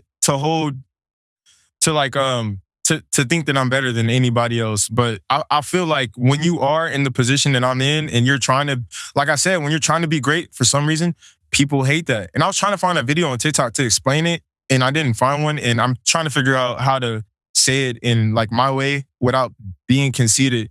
But it is true. Like even you guys with doing a podcast, you know what I'm saying? Like you didn't have to do this, and it's a great thing. So like there's people around you that might feel some type of way. Oh, he didn't keep better than me because he got a pack broadcast. And it's like, that's not even the case. Like go live life. You know what I'm saying? Instead of hating on me. I think with the family thing, some of it is like fear. Fear of the unknown. Though, if I was you, I wouldn't. Like at this age I am now, I'm a year away from 40, a couple months away from 40.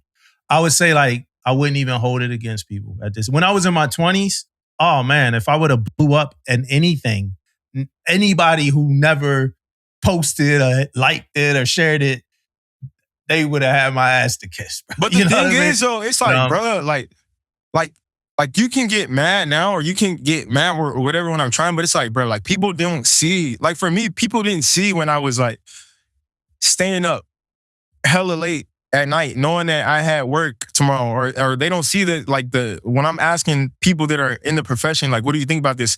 And they say that I'm sorry, or when I tried out for X Factor and they told me no and I cried, you know what I'm saying? Like they don't really see like, or the battles that are in my head, or the money and my financial alone and what I'm doing. Yeah.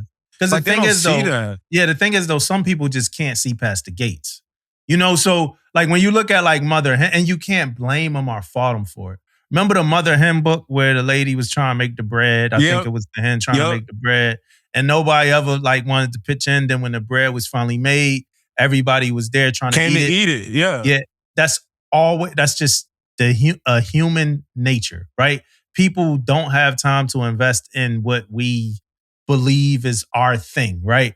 And it's crazy because when you're not the person that like, some people got like a million things, right? They on a 19th thing. It's like, man, come on, yo, we tired of this. We're exhausted. But like you or somebody else, like, no, this is what I'm doing. This is what I'm working. And if you help me, it would grow faster and we will move further. But just people just don't fault them, be there for them when they come because they will come. They just don't know. But again, like I said, they can't see past. Some of it is they can't see past the fence in the unknown, especially if it's like when we doing this for our families. Like nobody from our family has ever reached like this height or that height when you talk about a dream, right? And some of them just never saw it. And they don't even know how, like they don't even understand how to get close to it. But some people have a crab, what is it? The crab in a barrel mindset. Like that's what I feel like.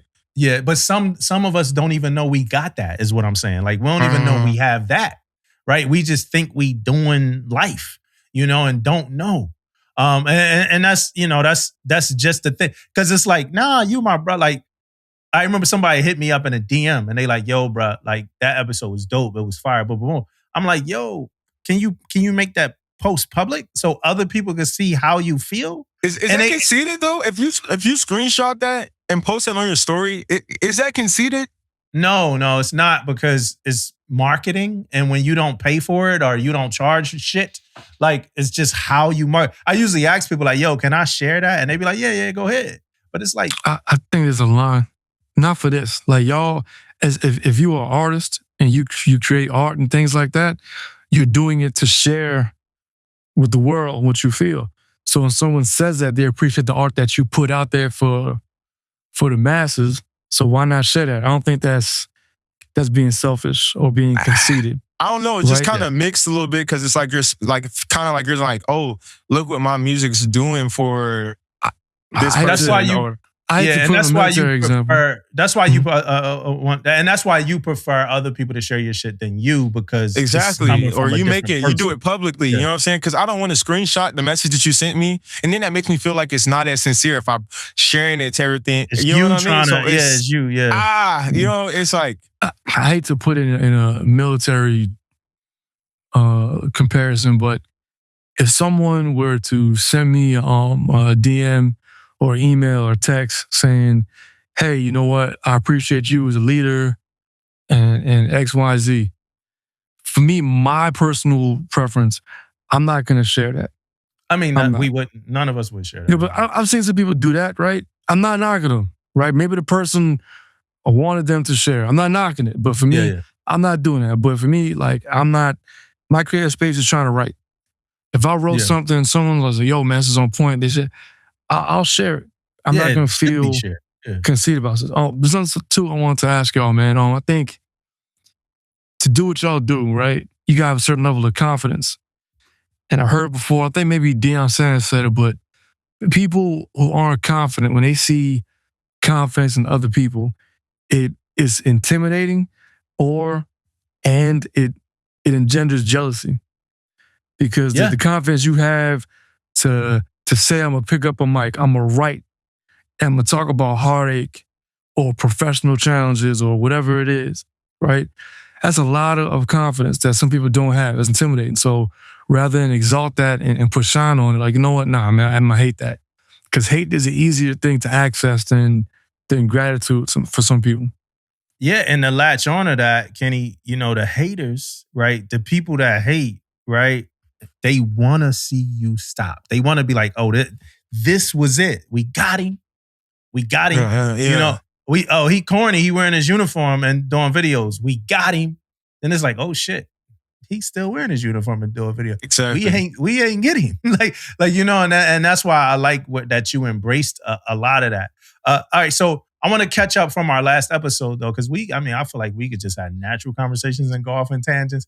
So you transferred from the command with all your friends, right? Yeah. And, so what's up with your boy Sutton? Where he at now?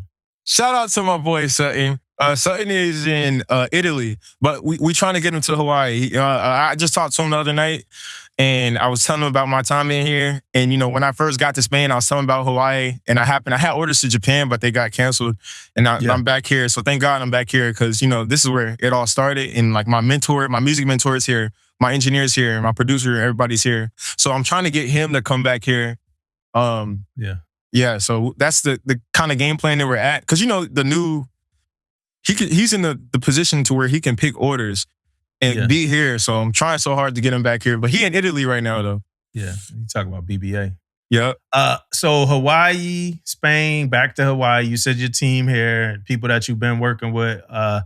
My question, and we might have talked about this last episode. I can't really remember the last one we did with you. But does not being in the States, do you feel like not being in the States at all hinders your advancement as a music artist?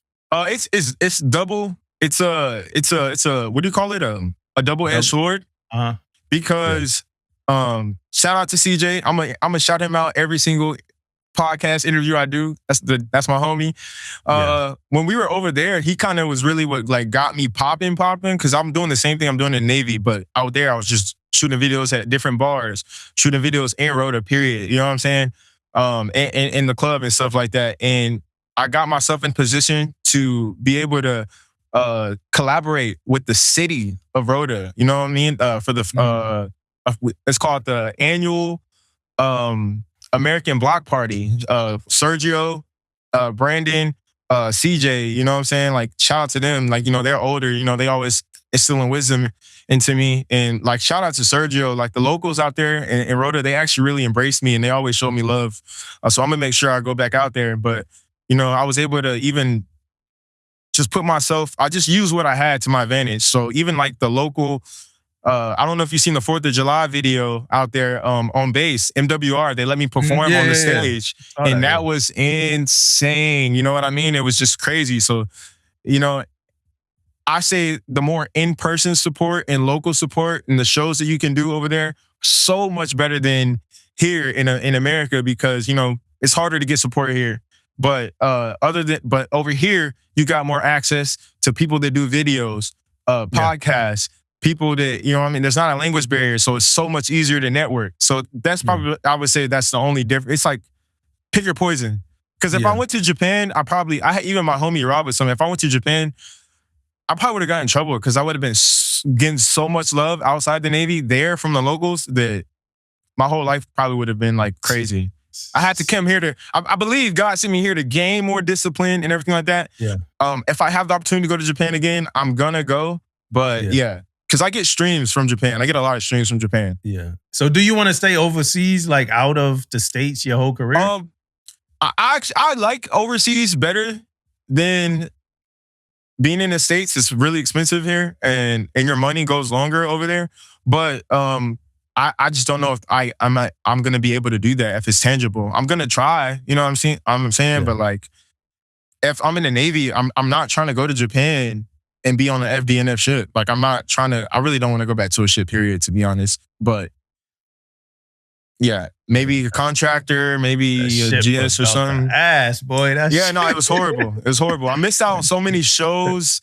And opportunities, and I've like gain, you know, build up momentum, and it just all goes to waste because I got to go out to sea. So yeah, you got to do shows. You have to, right? Like it's just even us, like with the podcast, like we have to go live, right? Like it's like not going live at this point is like holding us back. And I don't only mean a live show. I just mean going live, like on social media, right? Are you live right now? No, we not live. Oh, okay. That would have been fire if he was live right now. Yeah, it would have been. But all of them is like, hey, go live. So it's just episode 200 maybe, huh? The thing about us is just like more than one account. Like if we had one account, it make more sense. But like even when we went live, last time we went live on Instagram. It was like 3 different accounts and we could only bring one person on the stage at a time. It was just kind of weird. But it's just, and the thing about going live is like, you just got to start, right? You go live. You got like only 2 people there. You just keep going live. So for us, like whenever we do go live, I hope we could set a day to go live and then like it'd be every week on this day or whatever, we go live. Speaking of growth though and expansion, last time you were on a pod, you were at like 8,000 monthly listeners on Spotify, trying to get to 10. And now you at 25.8 thousand. Yeah. Right. So you've grown, right? And that's what, like 14 songs and 2 EPs, right? Yeah. Since we talked, you put out 2 EPs and like 14 songs. I actually deleted them. You deleted what? I deleted like half of my catalog. Oh, for real? Yeah, I was at 30,000. So I would technically be like around 50. But I deleted I deleted my whole catalog because it was a bunch of songs that I didn't like necessarily really buy the beat for. My friends fried me for this. They fried me for this. We talked about that on a podcast. And you know why? Yeah. And I was like, you know what I'm saying? Like, trying to get right with Jesus. You know what I'm saying? Yeah, Thuggin out. I was just like, bro, like I have to delete some of these songs, like because they're just, I didn't want to be represented in that way. And you know, God put it on my heart to delete them. So now, like I've kind of rebranded myself. Like in most of my songs, I don't have any cursing on the songs. Yeah. So are you still trying to do Trust the Lord's Process, the EP? Yeah. I actually, thank you for reminding me of that. That's like a great name for the EP. I forgot that I even said that. I really low-key I put out one gospel single and I'm working on one now. And I mean, I'm kind of just letting the Lord like guide my steps as far as I go with that. And like keeping my music PG-13. I feel like it's an overall better brand because, you know, I can go to, like I'm supposed to perform at Fleet Week this year in November. Which one? Which Fleet Week? San Francisco or San Diego. I don't know which, either or. Let me know, man. Let me know. So I'll let you know. So my seller, the reason why I say that, all my sellers go to Fleet Week all the time. I might be able to like go. My sellers, like a part of our job is to go to Fleet Week. So every Fleet Week, just like Captain Aloda is at like every Fleet Week, my sellers are at every Fleet Week. You got any ties within Fleet Week? Well, the Navy drill team, like the Navy, like when you see like the people spinning the rifles up, you ever saw like the people that spin a rifle? They my sellers. Okay, so the ones that like throw the rifles and all that, they my people. But I'm saying though, you're talking directly to somebody with Fleet Week, right? Like my people talk to them. I don't talk to them. Oh, okay. People, but like my like details office talk to the people that's in charge of Fleet Weeks. And if you could put in a word for me, that'd be greatly appreciated. You guys just witnessed some networking right there, by the way. I just want to let y'all know that's how it works. But like for real though, if you can't put in a word to that person to put in a word to them, because I talked to Fleet Week New York and Fleet Week San Francisco or San Diego. Shout out to Amber. So, but I just don't know how, you know what I'm saying, the logistics of it work. Because it's like, you know, if they can fly me out there and pay for my lodging, then I'm gonna allow that to happen. You know, me and my engineer. So we were invited to a Fleet Week before, the podcast. And all I'm gonna say is they offered to fly us out and pay for our lodging. They did. So, we turned it down. Plug me in with those people. Like, and that was San Diego. Ooh. Yeah, that was San Diego. So that's fine. So they can. But hopefully Captain Aloda's listened to the episode. I think he got more of an end than I got. I don't. You know what would be fire is if you guys did go to a Fleet Week and you guys went live. And kind of like, you know how like they do like TNT basketball. Yeah. You know what I'm saying? It'd be so fire. Y'all in y'all whites and y'all kind of doing like a, you know, you're really good at, you have a talent for like guiding a conversation and premium, like top tier research. So like, if I think that would be great. If you're in a higher rank position, I think you guys need to make that happen. If you guys can make that happen, that would be so fire. You know, like really, really bring like cameras to like, to Fleet Week. I feel like they don't get enough, like they need to have press.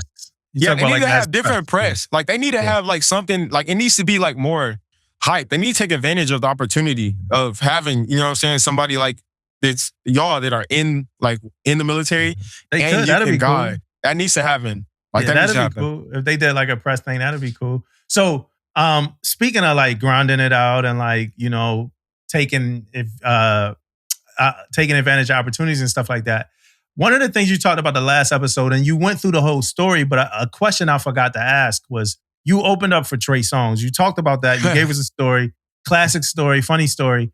How'd you get the opportunity to open up for Trey Songz? So there's an artist here in Hawaii who goes by the name Juju.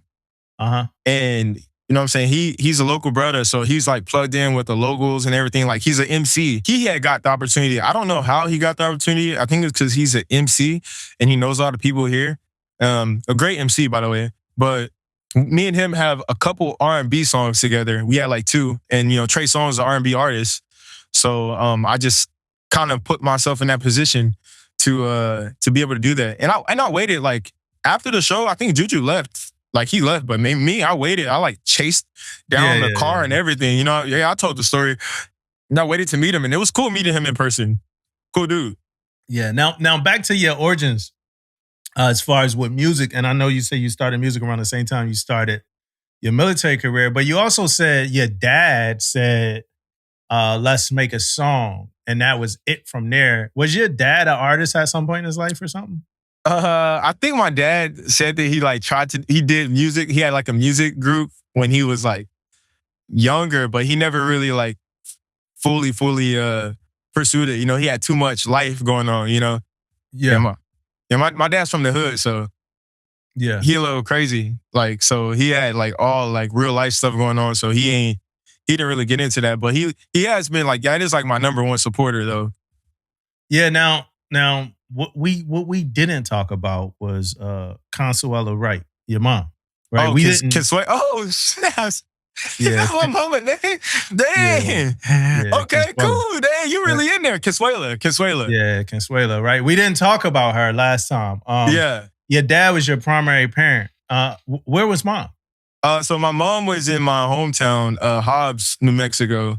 Uh-huh. And, my mom was a little crazy too. You know what I'm saying? So she was like kind of in and out, had her own stuff going on, her own life going on, you know what I mean? Yeah. So my relationship kind of like really, really got like great with my mom, because I was just going back and forth until I just stayed with my dad.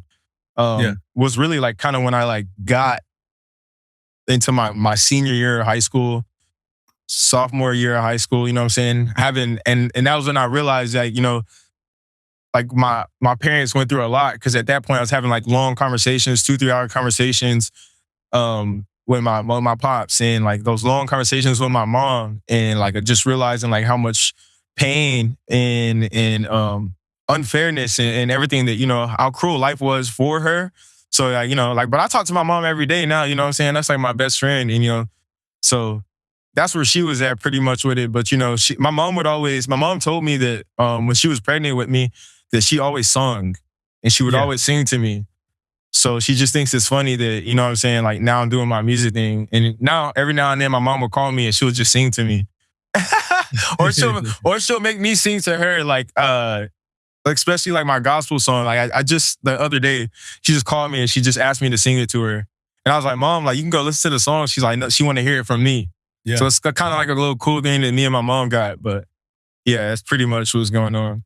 That's dope, man. And you're the oldest of 10. Yep. Oldest of 10 on my dad's side. And then my mom has 6. And I got one older sister, and she's in the Army. But from my dad's, like, you know what I'm saying? I lived with my dad. So I was raised, you know what I'm saying? All of us in the same house, Oldest of 10. Yeah, you talked a little bit. We ain't dig into that much on the pod, man. Yeah, I know. The last time, but you talked a little bit about like just growing up and like having to get clothes from the church and like, just that grind. And then eventually Pops would come through and the clutch and all that. How old is the next oldest sibling? How old is your first youngest sibling or whatever? 25. 25. And that's your brother. That's a guy. No, that's my sister. Sister. All right. Your oldest. Are y'all close? Yeah, we decent. We not. Ever since I joined, I haven't really talked to like everybody. Like great. You know what I'm saying? There's so many. It's so hard. Like, I go in like these tangents where like I'm talking to a different sibling more often than not. Because there's so many of us. So, but recently it's just been my little brother Mucket.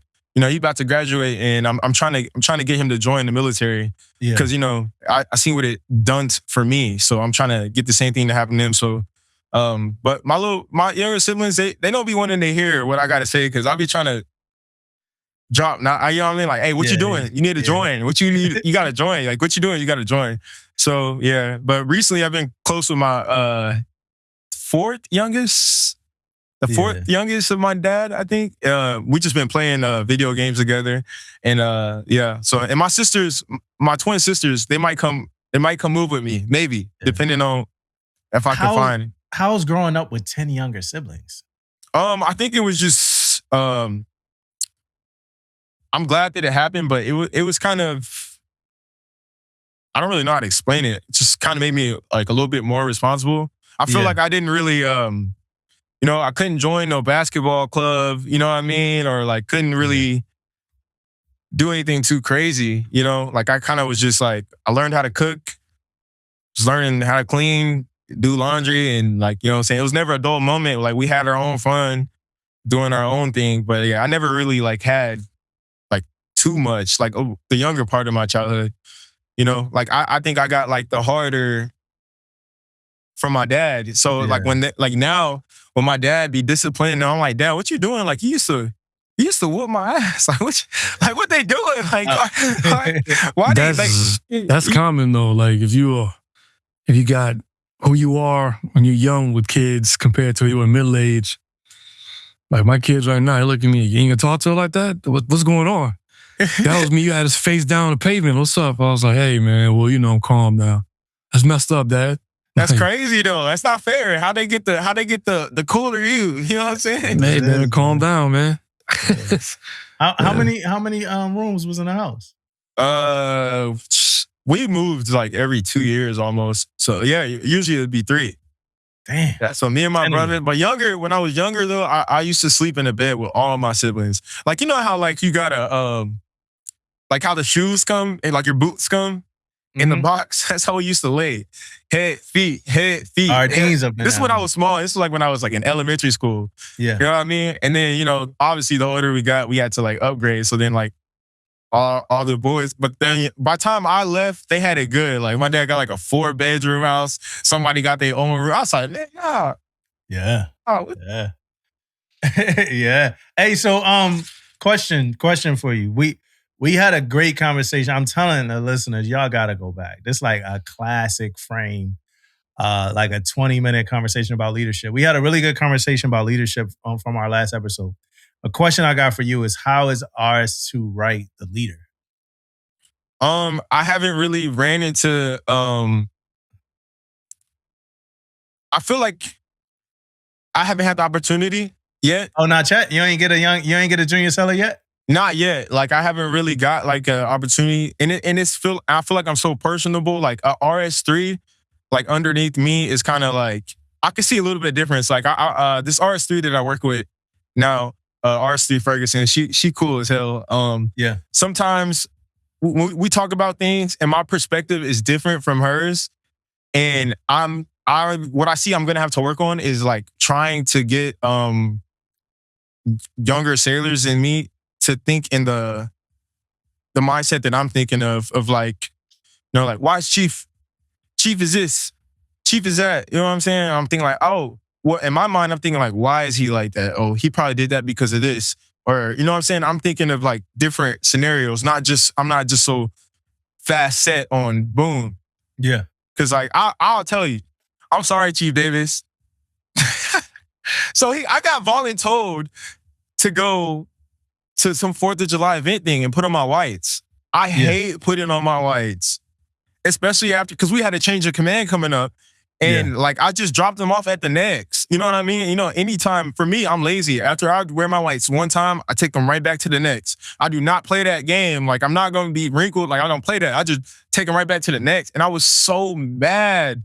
And I was like, bro, I just got here. I'm looking for housing. And I'm like, why did they choose me? Yeah. And so then I started going through my mind like, well, he probably chose me because they probably didn't give him an option like he had to. Like, they probably, somebody in the upper chain told him to tell me. Or then, I'm coming with different scenarios. And then, obviously I'm like mad a little bit and angry about it. But I just, I just paused. I just took it. I was just like, all right, cool, whatever. And I showed up to the event. And then, it wasn't even that bad. You know what I mean? Like, it was like, you know what I'm saying? Sometimes it don't even be as bad as we think it is. And I just try to being on the ship, has put me in the mindset of thinking like things could be so much worse. I could be on duty. You know what I mean? Like this is just 2 hours. I could be here on a Saturday. You know what I'm saying? All day. So I just went up there. I did it, and it was cool. And it was just like, all right, man, it is what it is. So I know everything's not gonna be perfect, and sometimes you're gonna run like that. So I think as a leader, I'm gonna try to be like everything that I think a great leader is. Very, very, very personal. Like I want to be able to for you to feel comfortable approaching me, and I want to actually try to help you reach. And this is how I am as a person. I want to motivate you to reach your goals, whatever they may be, in or outside of work. And I kind of want to be able to be like a great middleman, great middleman. You know, I feel like as a second class, like that's the type of position that you got to be. Like, be able to get on your ass and like, but the mind thing of it, like really, I think that's the biggest thing. And be able to communicate and defend for you. Like get on your ass, but be able to defend. You know what I'm saying? And I think that word choices and like how you come off and like how you're respected with your work ethic. I don't want to be one of those leaders that make you, they be like, yeah, go clean that up. Like, no, I'm the type of leader, I'm gonna go with you and we're gonna clean it up together if I can. But if I like, you know what I'm saying? Or if you clean it and I can't do it, I'll make sure, you know what I'm saying, that it's rewarded. And I think that like a family type of work environment is better. You know what I mean? Obviously, we all have differences and stuff like that. But if you know, like my sponsor here, best sponsor I ever had in my life. Yeah. Hands down. Hands down. My 2 previous sponsors were trash. Jeez. But he was like such a great sponsor. Like, I was like, bro, what? Like, he stayed with me. Like, they picked me up from the airport and I took a picture with everybody at my new command. It was cool. But him, like, he took my bags. I'm like, bro, I got it. Like, you know what I'm saying? Like, he put my bags in the car. He took me to the next. And I was about to, you know, I'm buying my stuff to make sure my whites are straight. This man buys my whole entire car.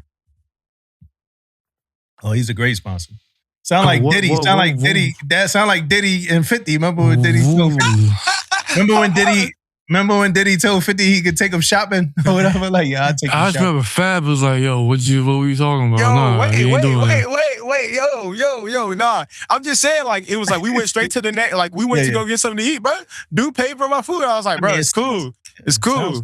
And then, like, it wasn't just that first day, you know what I'm saying? Like, even at work, he like helping, like, you know what I'm saying, teaching me the right way, pause, goddamn. Yeah. The right way to process shit. And like, I mean, we low-key just became friends, like, cause I'm like, bro, like, he a pretty cool dude. Shout out to RS2 Ish. That's my boy. Ish. Sound like a really good sponsor. Shout out to Ish. So I know Suda Bay is like your favorite stop, right? I love Suda Bay. Yeah, Suda Bay was also my second home as well, right? But what's your favorite meal to get when you out there, man? Oh, thank you for asking me this. All right, so listen, I'm telling you, if you ever go to Suda Bay, it's a shop. It's like a restaurant that's like right there by the water, you know, in Hania. It's a restaurant all the way by the water. And me and my homies went there every time. I don't know the name, but they got like this really big cane corso and they got like 2 cats out and like it's fire. It's like barbecue. It's like, but I get lamb chops. But they got like the lemon. Like I didn't know that lemon go good with lamb chops. So I just get like extra lemon and I just squeeze it all on my lamb chops. Pause. And I eat it. You know what I'm saying? It's like fire. Super. Hey man, cause you saw me, it's like I just squeeze it all over. And I eat it. But hey, my lamb chop. Your lamb chop? What? Yeah. It's fire though. So what's your second favorite stop on a Mad Cruise? I'm simple. Starbucks. No, not like. What's your second favorite port on the Mad Cruise? Oh, Bahrain was really cool. Yeah, Bahrain was dope, man. Bahrain was, yeah. I fell in love in Bahrain, man. I fell in love, man. Bahrain was fire. Fell in love with a local girl in Bahrain, man. I believe you. Yeah, nothing tops Brazil, man. Yeah, nothing tops Brazil. Yeah, it wasn't. It wasn't you that. You pulled into Brazil? Yeah. How? Because we was doing home port shift from Virginia to San Diego. So we had to go down around the Horn, South America. The CEO did that on purpose. Yeah, so when we pulled in, past episode, we pulled in a week after Carnival. That was real smart for that carrier. So we was there and Brazil was it. See, my Bahrain We were talking love about that was after. yeah, my Bahrain love was like real love, not like Brazil love. Like it's a different. Oh, yeah, you're right. Because Brazil, everybody was like, yeah, Brazil a different type of love. She love you and she love him. Like, Yeah, it's my what's Bahrain, up. I was like asking. I don't even drink coffee. I was like, yo, let's go get coffee tomorrow morning. Like all that. Like, whoa. yeah. Hey, so who was this Bahraini? This what's her ethnicity? If you don't mind me asking, was it Thai? Yo, she was actually Asian. She was Asian. Asian don't raise it, my boy. Yeah, she was an Asian lady, man, and I never saw her again after the one. What happened? Well, why did you I never talked to her again. Just never fell in love with somebody else the next Hey, night. man. Oh, so it wasn't real love then? No, it Hey, wasn't. your girl, your wife is Wasn't like at all. telepathic. Angeline like, yo, what he said? If you feel it. Angelina. Who you talking about? Angelina, okay. But hey, other Navy question is this, man. What rate, right? And we talked about how your rate is the best rate in the Navy, and it's crazy talk, right? But what rates do you have the most respect for, minus your rate? And I need about 5 of them. Easy. First, I would say engineering. Yeah. Any particular, like, you got MMs, ENs, EMs. They all get the belt, to be honest. I would just say in the engineering department. Okay. Like, you know what I'm saying? They always stay late. They gotta wake up early. Like, it's always some. I hated tagging stuff out, bro. Like, I'm not gonna lie, I'm not really like too fond of engineer chiefs. Like, I don't got anything against y'all, but it's like I feel like that work environment is just I'm good off that. Like, I go inside the CCS and nah. Yo, I'm gonna be honest with you. I was a pretty dope engineer in chief, man. Really? Yeah, man. Yeah. Yeah, you You want to have got some cool ones though. You got some cool ones in there. You know what I'm saying? Chop it up. But you know, I don't know nothing about it. But it's like, come on, Chief, you got to help me out. You know what I'm saying? What's it? The main guy on the? I can't think. I haven't been on the shit. The EDO or the EL, either one. Yeah, you know what I'm saying? Like, if you send, like, help me tag this out. Like, come on. Oh no, like, you ain't coming up in here. If you need help tagging out, if you need help tagging out, you ain't coming up. No, in here. but I'm saying like, no, they want it like hella technical, and I'm not a technical guy, and sometimes you gotta know what you're doing. I'll come man. in there, teach me. You know what I'm saying? Like, if you need to be taught, you shouldn't be qual. You can't. Hey, see? Listen, No, I just He ain't good as a snipe. You ain't gonna budge him, yo. but they want to do it. Budget. But this is what I'm saying though. Like, if I'm doing it like the way that I learned, and that's not correct, and you want me like, oh no, this is. And I'm like, dang, bro, it's like this is like crazy. Like, what I'm saying is this: you shouldn't have access. You shouldn't even be in the club. Like, you shouldn't be in the club. Nah, I'm sorry. I hate maintenance too, but it's like, So you showed love for the engineering chief, so you still keep showing love for him, though. Yeah. No, shout out to them. Yeah. Shout out to them though. Now, mind you though, Kenny, I was an EM though, so I ran tag out. So for me, like, if you come in there, because we would get the rates that don't do tag out stuff a lot, like the RSs and the BMs and all that. Now, if you come in and you need training, right? So coming in and needing training, I got you all day. But if you come in there to do a tag out and don't know what different. No, I'm saying like I did the tag out, but they were like what I struggled with was the diagrams. That was what I struggled with. The diagrams. That's what I'm talking about. Oh, the diagrams. That's what I struggled with. That was the only thing. It was like some of them would help me, and some of them would be like, and I would have to go to the engineers to help me. Yeah, you got to it's too hard. Yeah, go to a junior EM, go to a junior seller, get the information you need from them. So when you go in there, because you can't go up in there and not know what you talk about, man. No, the tag out, I got that down. You know what I'm saying? Like, that's easy. But the diaphragm, I'm not gonna lie. I was like, bruh, please help me. Like, please help me. Please. Oh, and please. if I see blood, if I'm like a shock. You know what I'm saying? And then they do it, and that's what I'm saying. They gotta deal with all these tag out audits and shit like, hell no, I'm good.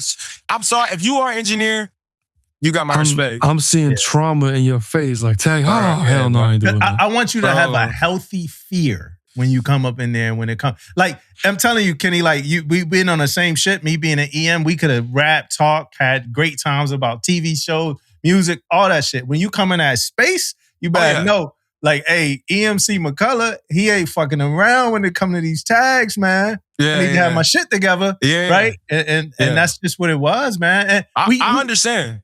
Yeah, and we helped people. We cared about people. We helped them out, man. The things that like people used to get caught up with us was signing for Zebra and all that shit. Like signing like I just don't like being in CCS. Period. Like I just don't like going in there. I don't. No, I'm sorry. Then I think on my first trip I was doing sounding, and they made me go sound the ocean. Like I was like, what the heck? You know what I'm saying? I was like, oh, okay, I see what y'all did there. So what's your other what's the other 4 rates? Then I would say NC. Okay. If you're like the only one at the command, because I know they got like a bunch of people that they have to worry about. Yeah. And I know you said not my rate, but I could go so far, right? Yeah, CSs? CSs. Yeah. CSs, sure. they got it real tough. Like my homies are CSs and they always did. I felt like they did a great job, but it's a thankless job. Yeah. It's a top 5 Navy rate anywhere you go. CS top 5. Yeah. And these are like rates that have my respect, right? Most respected, yeah. But even with most respected, most respected. But even CS is a most respected and a top. Like CS is a most respected rate, like for sure.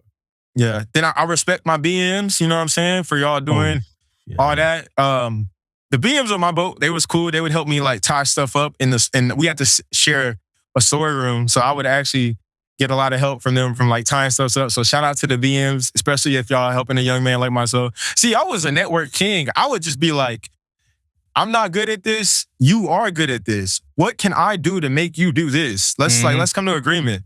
So I was like putting packs of Starbucks to the side. I was holding tobacco to the side to sell to them. You know what I'm saying? Like, let's come together as a team and like make this work. The good RS, a RS that we could love. There's one more. You got one more. Let me really, really think. That respect. Engineers, CSs, NCs, and BMs. Yeah. And I'm gonna say QMs because that is horrible. That's horrible. I like looking on that. Yeah, standing there watch. Yeah, you guys got it. I wouldn't want to do that. Are you a QM? No, he wasn't. It was OS. I was OS, man.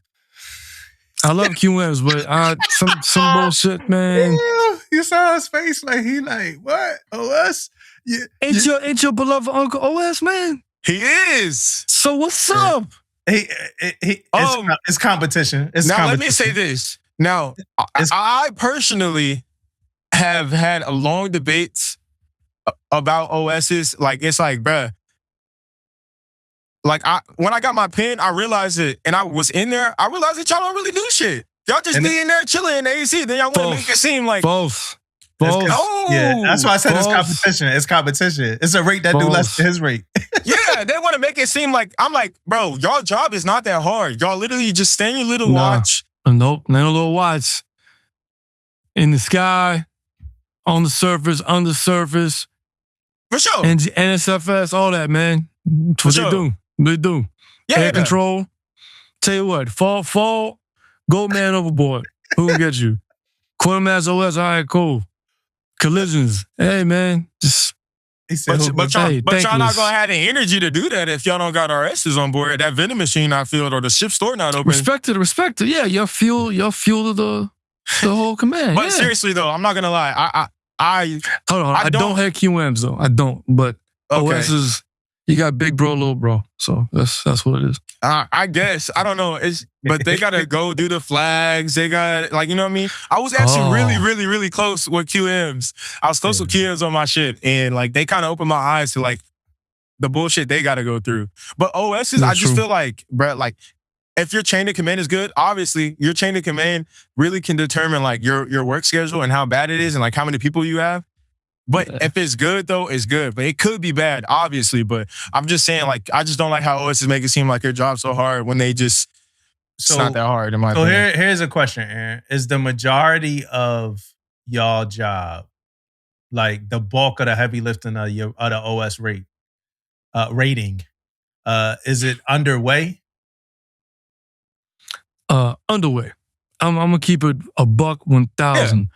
Underway. OS is like, it's a freaking low. You sitting there and it's dead slow on watch. And then it'll pick up and then you sitting there scope dope. And then you talking, you vibing, but you still vigilant. import. You don't own no equipment. You're supposed to be doing training and be on Tiger teams, right? That's why I said the OSs I had. We import. Hey, I'm about to farm you out. You ain't training to farm you out through Tiger teams, but also try to recoup some of that time you had port and starboard, port and report. Yeah. Thankless job. Yeah, they stand. I will say the OSs do got a lot of like beautiful women as OSs. Like I get that. That's the problem, man. That's the problem. I couldn't stand it. Like I wanted an ugly, qualified division, man. Hey, we going on Liberty. Damn. No, like I used to. It'll be clockwork. Like we'd be in the office, and you got the PGs on the board who was coming, and looking at my young boys like, all right, man. All right, so we got Williams. Canales, huh? Yeah. Like, what are y'all doing, man? Y'all? Yeah. You know what I'm saying? And then they show up like, so we sitting there, and they're like, hey, new check-ins got here. I'm like, all right, cool, get them in here. And then they walk in, I'm like, here we go. You know? Yeah. Then even some of the dudes like, oh, yeah, it's annoying. Yeah. I want an ugly qualified division, never had that. Yeah, everybody coming looking all cute and pretty and stuff. Yeah, shout out to the OS. Shout out to the OSs. After I fell asleep on that spot check, Mafia. After I fell asleep on that spot check, man, I had to chill out. Never fell asleep on a spot check. You fell asleep on a spot check? With an OS. Because the OS put him to sleep. Yeah, he used to be. Must have been boring. He used to work in my shop. He was undez and he striked OS. And I'm sitting down. We had a console. And I dozed off for a second. He's like, Chief. I was like, my bad. This shit here that y'all doing, man. I don't know what this is. But hey, let's talk music for a second. So another question that we didn't ask you is where'd you get your name from? But I know that it came because you played 2K. Yeah. And the Kendrick, the Kung Fu Kendrick album. So that's how I got it. Yeah. 2K. But my uncle kind of really made it. My uncle that was in the Navy. Shout out to my Uncle Cersei. I love you dearly. He was what really kind of manifested it like to be like such a thing. It's crazy how much influence he had on my life. Like, yeah, he kind of really made it a thing because I would just sit in the living room and I used to have this little highlights channel. You can look it up. It's like 2K Kenny highlights. It used to be my thing. I used to like do NBA highlights, NFL highlights. I would edit them and post them. And, so that's where it originated from him calling me 2K. But he kind of made it more into like a personal thing. At first, that was just it. But like the way that he would address me sometimes and like if I would do something good or something, or, you know what I'm saying? He'd be like, 2K. And like, I was like, oh, okay, cool. So when it was no brainer for me to make that my name when I started making music. Yeah. So what makes you choose what goes on an EP versus what you put out as a Lucy? Kind of really just my the state of where I'm at in life, for real. So yeah, so EPs are kind of like small stories. I kind of hate that I deleted like some of my music off of the streaming platforms because it's like a part of me. It's like kind of therapy, but I didn't take them off YouTube. So some of them are on YouTube still. So, but like it just always reminded me of a time that was in my life. Like I had an album called Sorry Not Sorry. That was before I went to Spain. Like PBE, obviously you know about PBE. And Sorry Not Sorry. Both of them. So it's a couple of cool things, but. Now I'm in the space of currently, my strategy is I'm just going to release a single of my own, then I'm just going to release a Navy song. Single Navy. Who knows? I might come out with like a Navy EP if it get to that point, because I don't know how many Navy songs I can make. But when I make a Navy song, like I want it to actually slap. Like I in my comments on YouTube, the other day I was looking at it and somebody commented. And this is the goal of my music. He said, I'm not even in the Navy, but this slaps. And that's the goal that I want to do. That's what I want to achieve. I want to achieve I'm in the Navy, but I can make music with or without it. But I'm only doing it because, I get so much love for, what I'm saying, making Navy songs and people saying, I'm really kind of saying what people feel. Like the Underway joint, I'm going to sing you the full song. Later. I was about to talk it is. Those snippets, some lyrics, you feel me? Like it's like such. I feel like it's an uncomfortable thing for people to talk about, or for it to be like kind of mentioned, like, you know, they make jokes about Jody and stuff like that, but it's like, this is real life. This is how like people really, really feel. Yeah, you nailed the vibe on that. That was my note on that. Like, you nailed not just the song and the lyrics, but the vibe, like the feeling of getting underway, and like that could be breakaway music or theme music. Like you caught a good vibe with the underway joint, man. In tone, right, and sound, I felt the underway vibe. You know, Appreciate the way you that. did it. So Appreciate that. Yeah, I appreciated how you did that. The 2K parlay, that tape. I noticed like on that tape, it's a bunch of features. Was that what it was? Just a collaborative tape? It's all features except for the last song. Were you just doing that for that? I was on deployment. I was leaving Spain. I always talk to I had been talking to all my homies. I met a group of people that kind of was rocking with me when I was in Spain, and we became friends and we started making music. And CJ, he was like my mentor for like outside of work and stuff like that. And he kind of was like the person that like I was in the state of, before I had met him, I was kind of in the state of like not meeting genuine people or not knowing who was genuine or in the battle. And he kind of just showed me what it was like to be a genuine person in general and, you know, like be a good person. So he's on there. My homie Money Talk, he on there. My homie King J's on there. Something on there. You know, I've been trying to get something to make music for like years now. And so it was just a collaborative thing to like, you know. What track? What's Sutton's Why'd You Let Me Down? We recorded that the day that we did that podcast with you. We recorded that same day. Oh. And it just happened to come out so much later because, you know, we was on deployment. We pulled into Florida. That was the only thing I would say I miss about the ship is like when we was pulling in just to ports, we was doing some crazy shit. Like I'm pulling into Bahrain and I got like a club appearance. You feel me? Like I was really feeling like I was cold. Like I'm pulling into Dubai and I'm vlogging, and we pulled into Florida and we went to the studio. And then, you know what I'm saying? It was like crazy memories. Like we never forget. Yeah, I thought Let Me Down was gonna have like a reggae vibe at first, but it didn't. You know, I thought it was gonna sound like an 808 type joint. But it didn't. You had your shout own. Shout out 808. Yeah, man. You had your own vibe on there. So after that song, Closure comes up, right? And Closure's the only solo track on this project, right? Track number 5, the only solo track. Yeah. And I'm listening to Closure, man. Like so, because I'm like, yo, what the hell did she do to Kenny, man? For him to be acting like this, right? So, and it made me think about, y'all both saw Love and Basketball, right? Yeah. All right, so remember on Love and... Remember on Love and... No. It's a good movie. No. It hasn't aged well. No, it's a good movie, but people looking at it now, well, like relationship-wise, like, yo, man, that's crazy what he was doing. Yeah.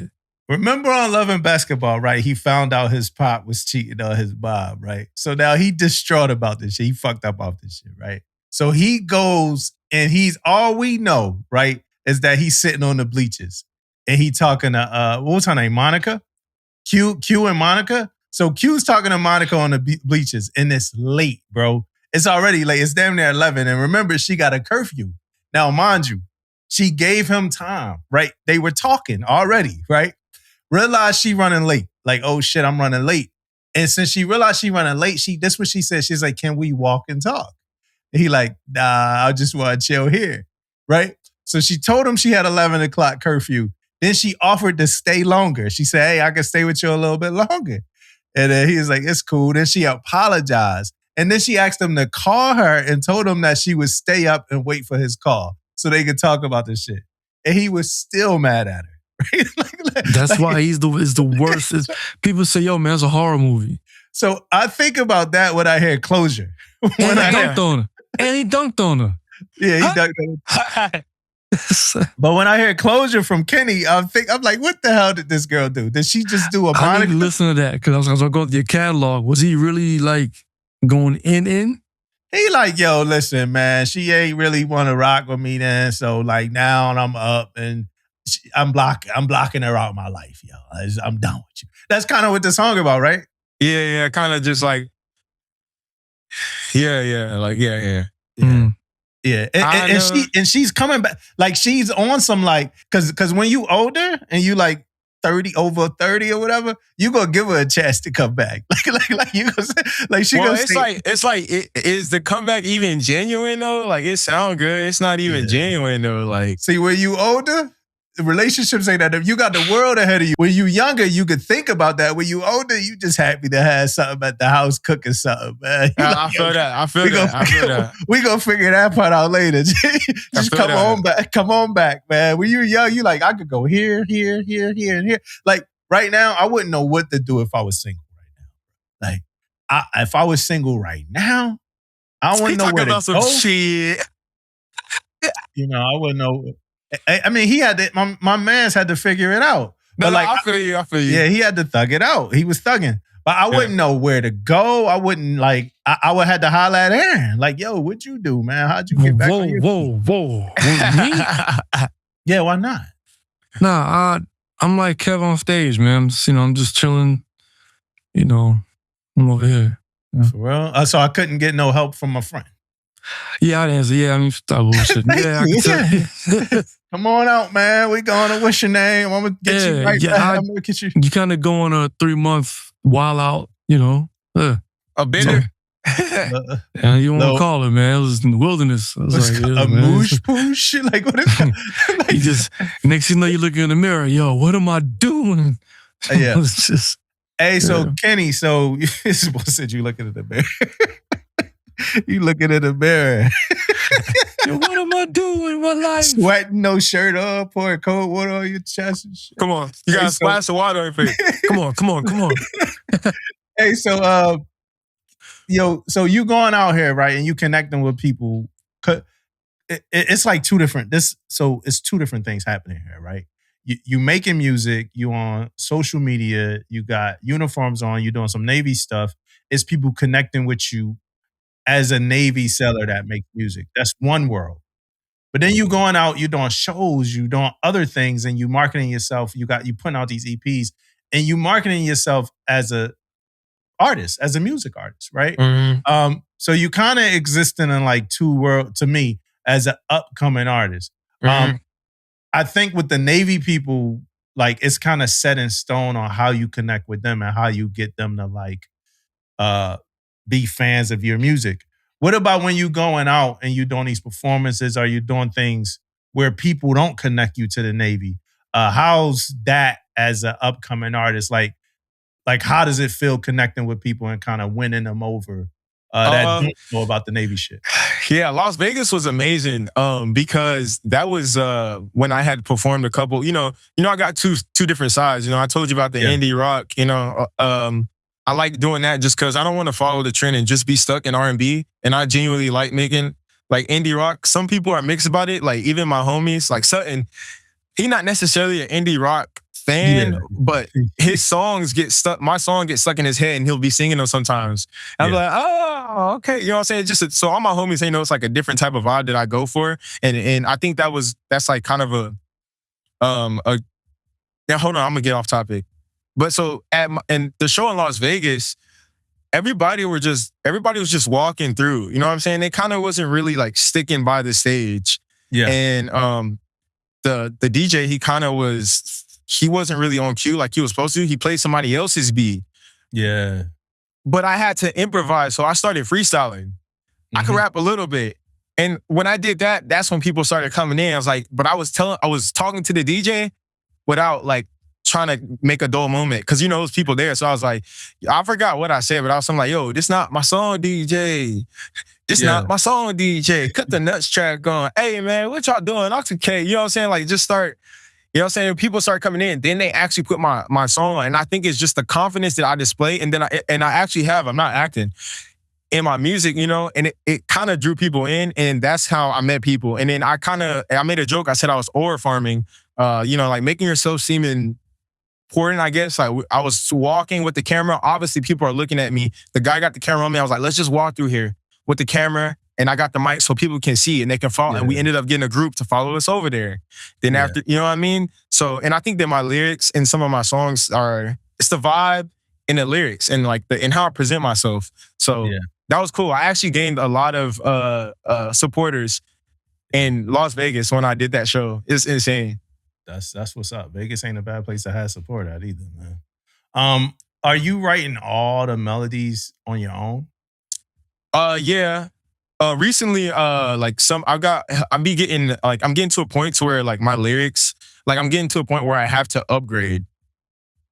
Like I can't, like I don't want to get stagnant. So, you know, You talking about what sound? with my sound. So A-Roll 8, Myron and Dom and my engineer, you know, they're kind of just helping me. I'm trying to get better with my harmonies and stuff like that. So on that last track that I've been previewing, I have recorded it. I sent it to Myron and he was like, yeah, nah, bro, like you got to do better than this. Like this is like, what are you doing? So I went back and I'm learning about harmonies right now and like tone and I re-recorded it with Dom. His name is Daju. He has a bunch of good songs too. I re-recorded it with him and he helped me construct the harmonies and everything like that. So I'm just grateful to like have, you know, those people on the music side like that I can go to and I can kind of ask for guidance, you know, because it's so bad. When I was in Spain, like I just had yes men around me, not necessarily because it's bad, like they think it's hard, but it's because, you know, I was the better one there. Yeah. I wanted to ask, like, well, you have your own sound. You say you talk about the you said the indie rock lane. So like, do you dive into like older or other genres to help with your melodies? Like I put some notes as like, I'm interested to know if you pull into like neo soul, R&B, like New Jack Swing type stuff. Like, do you just go in the past or it's just more contemporary? You got your own melodies in your head? Oh, well, I come up with my own melodies, but I listen to like Whitney Houston a lot. And I try to listen to like old, like when I listen to music now, I just don't listen to the lyrics. I kind of listen to like the harmonies they're making. And I struggle with harmonies, not melodies, you know. It's kind of easy for me to come up with melodies. And, you know, but that's how music is. You know, people like steal stuff from older and they like remake it and do things like that. But melody is not really a problem for me. Sometimes I can probably take like something that I heard and, you know, like make it my own. But harmonies is really kind of like my struggle point and what I focus on. Now, as of now, that's what I'm struggling with now. And that's what I'm trying to learn and conquer. Yeah. So harmonies versus melodies. Yeah, so I think the melody game is good. You know, like that's how I think. Like flowing emotions and underway and even don't want to go. That's I call don't want to go or underway earlier, but like don't want to go. I think that gets stuck in people's head. Like no, I don't underway. Yeah, that part. That shit ain't easy. Because a lot of like 80s pop might have some melodies too. But you know. 80s pop. Yeah. Or even like, I don't know, my sound kind of crazy when I say this, but like 80s white dudes sang differently. Like Phil Collins. Like you listen to Phil Collins, Rod Stewart, they had like certain type of melodies. You know what I'm saying? If you could send me, like after this, if you can send me some songs that you recommend for me listening to, easy money. I love discovering new music. I think you could do an 80s pop album. I'm really just not a fan of, I'm not really strictly a fan of R&B. I just feel like I don't get enough, for me, in my opinion, I like R&B, I don't really get enough value out of it. You know what I mean? Emotional value, yes, but in terms of like streams and stuff like that, my R&B doesn't really do great. Even though I feel like my R&B is good, it's just so many people that do R&B. But this time, I just did R&B to show people like, hey, don't forget I can do R&B. Like I know the last one was West Coast R&B, hip hop. This one's gonna be, and I think I'm gonna have to flex country. You know what I'm saying? Like I'm gonna have to show these boys I can do country too. This is what I think, and I don't want to go too crazy in the weeds. I think 80s pop, right? I think you should explore it. And if you could flip doo-wop, if you could flip a doo-wop track, that should be fire. The last part. Damn, I think Kings of Leon might have been the last group I heard flip a doo-wop song. But if you could flip like Frankie Lyman and them, like boom, boom, boom, boom, boom. Okay. Boom, boom, boom, boom, boom, boom, boom, boom. Like, hey, if you, I know you. If you listen to old Kanye and old Just Blaze, some of the songs that they sample from, there's certain YouTube channels where you see where they pulled and they go deep cutting on some of the vinyls, man. The soul, and like I said, the 80s rock. It's a whole vibe of people remaking those songs now. Yeah, 80s rock. I mean, like really Tyga. using that. Yeah. Like 80s rock is in right now. And I used to hate the 80s shit. Like they movies and their music. All of it, right? But 80s is in, man. Tory Lanez, he did like 2 80s albums or whatever. Yeah, So, exactly. The Weeknd, the Weeknd did an 80s album. Hey, to tell you what, man, I'll tell you right now. You listen to it's the Police, but really it's Sting at the front, man. Right? But the Police, Genesis, which is Phil Collins, those two, like they really hand in hand. Phil Collins, and the group of Genesis, and then the Police with Sting. Yeah. Can you send me that after? I don't want to get on my phone during the podcast. Yeah, just please just send that. I'm gonna give you my number after the, you know what I'm saying? We can from the old group, know what I mean? Well, I mean that kind of brings us here to, hey, look, I got nothing else, man. I think it's good just vibing with you, talking to you. Man, it feels so natural. I mean, I'm interested in how this sounds as a podcast. I feel like we just naturally having a conversation, man. And it's one of them things that I think every time we do it, it's always good. So again, as I said before, man, I'm watching you, I'm looking at you, I'm supporting you, trying to see where you go, where you take this thing, man, and appreciating what I'm seeing now and how you keep elevating, right? How almost everything we talked about the last time you was on the episode, almost everything we talked about, you did.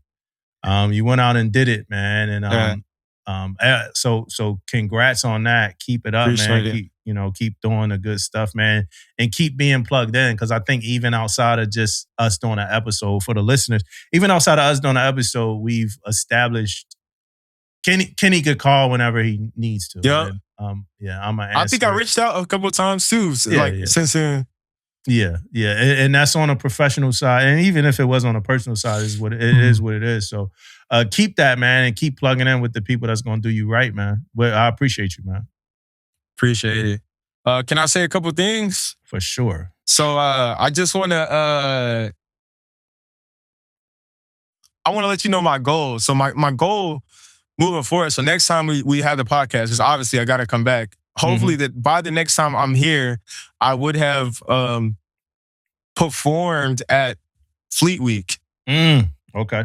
That's kind of like what I'm set on. You know what I'm saying? I'm trying to take it to like the next level, and I'm trying to build my catalog to where it would be like, you know what I'm saying? Like, oh, like you can see why I got a couple Navy songs. You know what I mean?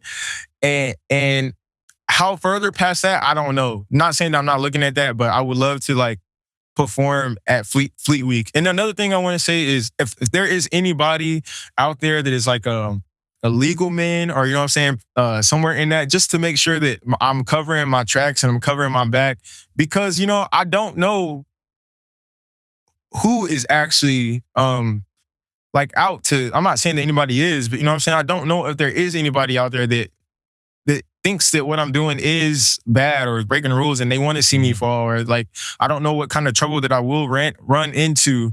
It kind of keeps me up late at night sometimes, because but I am trying to do a genuine good thing for the Navy. I have a lot of people reach out to me that are perspective and think about joining, and I'm pro Navy. I always try to get people to join. So just know that my intentions are pure, and I'm not trying to. And sometimes I don't like how it's portrayed like, oh, you're using the Navy, but it's like ever since I've joined, everybody always said, use the Navy, use the Navy, use the Navy. And now I found my own way to use the Navy. You know what I mean? I'm using it in my space in the way that I can.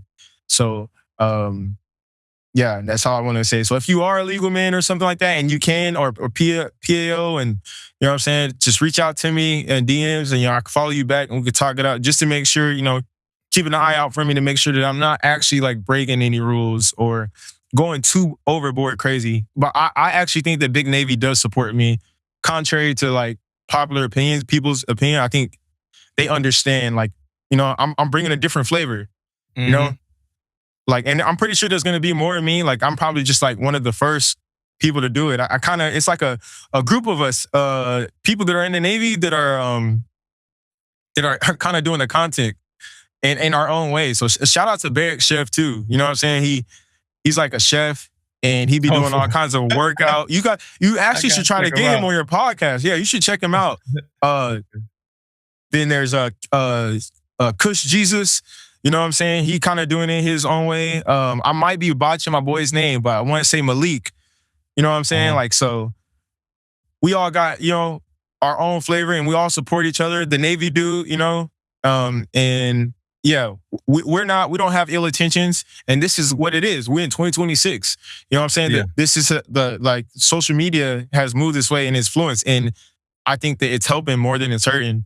But my goal, I also want to say my goal here is, like I said, to make good Navy music. Like I want to actually make, like when somebody hears this song, like granted, they can try to say it's cheesy or it's cringy, but it's cringy until it works. But I've had people reach out to me and actually really, really show me love over the song. So like I want to make real music in general, but some of the Navy songs that I make, I want people to really be like, dang, this is a good song. Like you can't hate on it for real. You can try, but it's tried and true though. Hey, Barrick Chef, man, I need to see more cooking videos, man. Like, where the cooking videos at?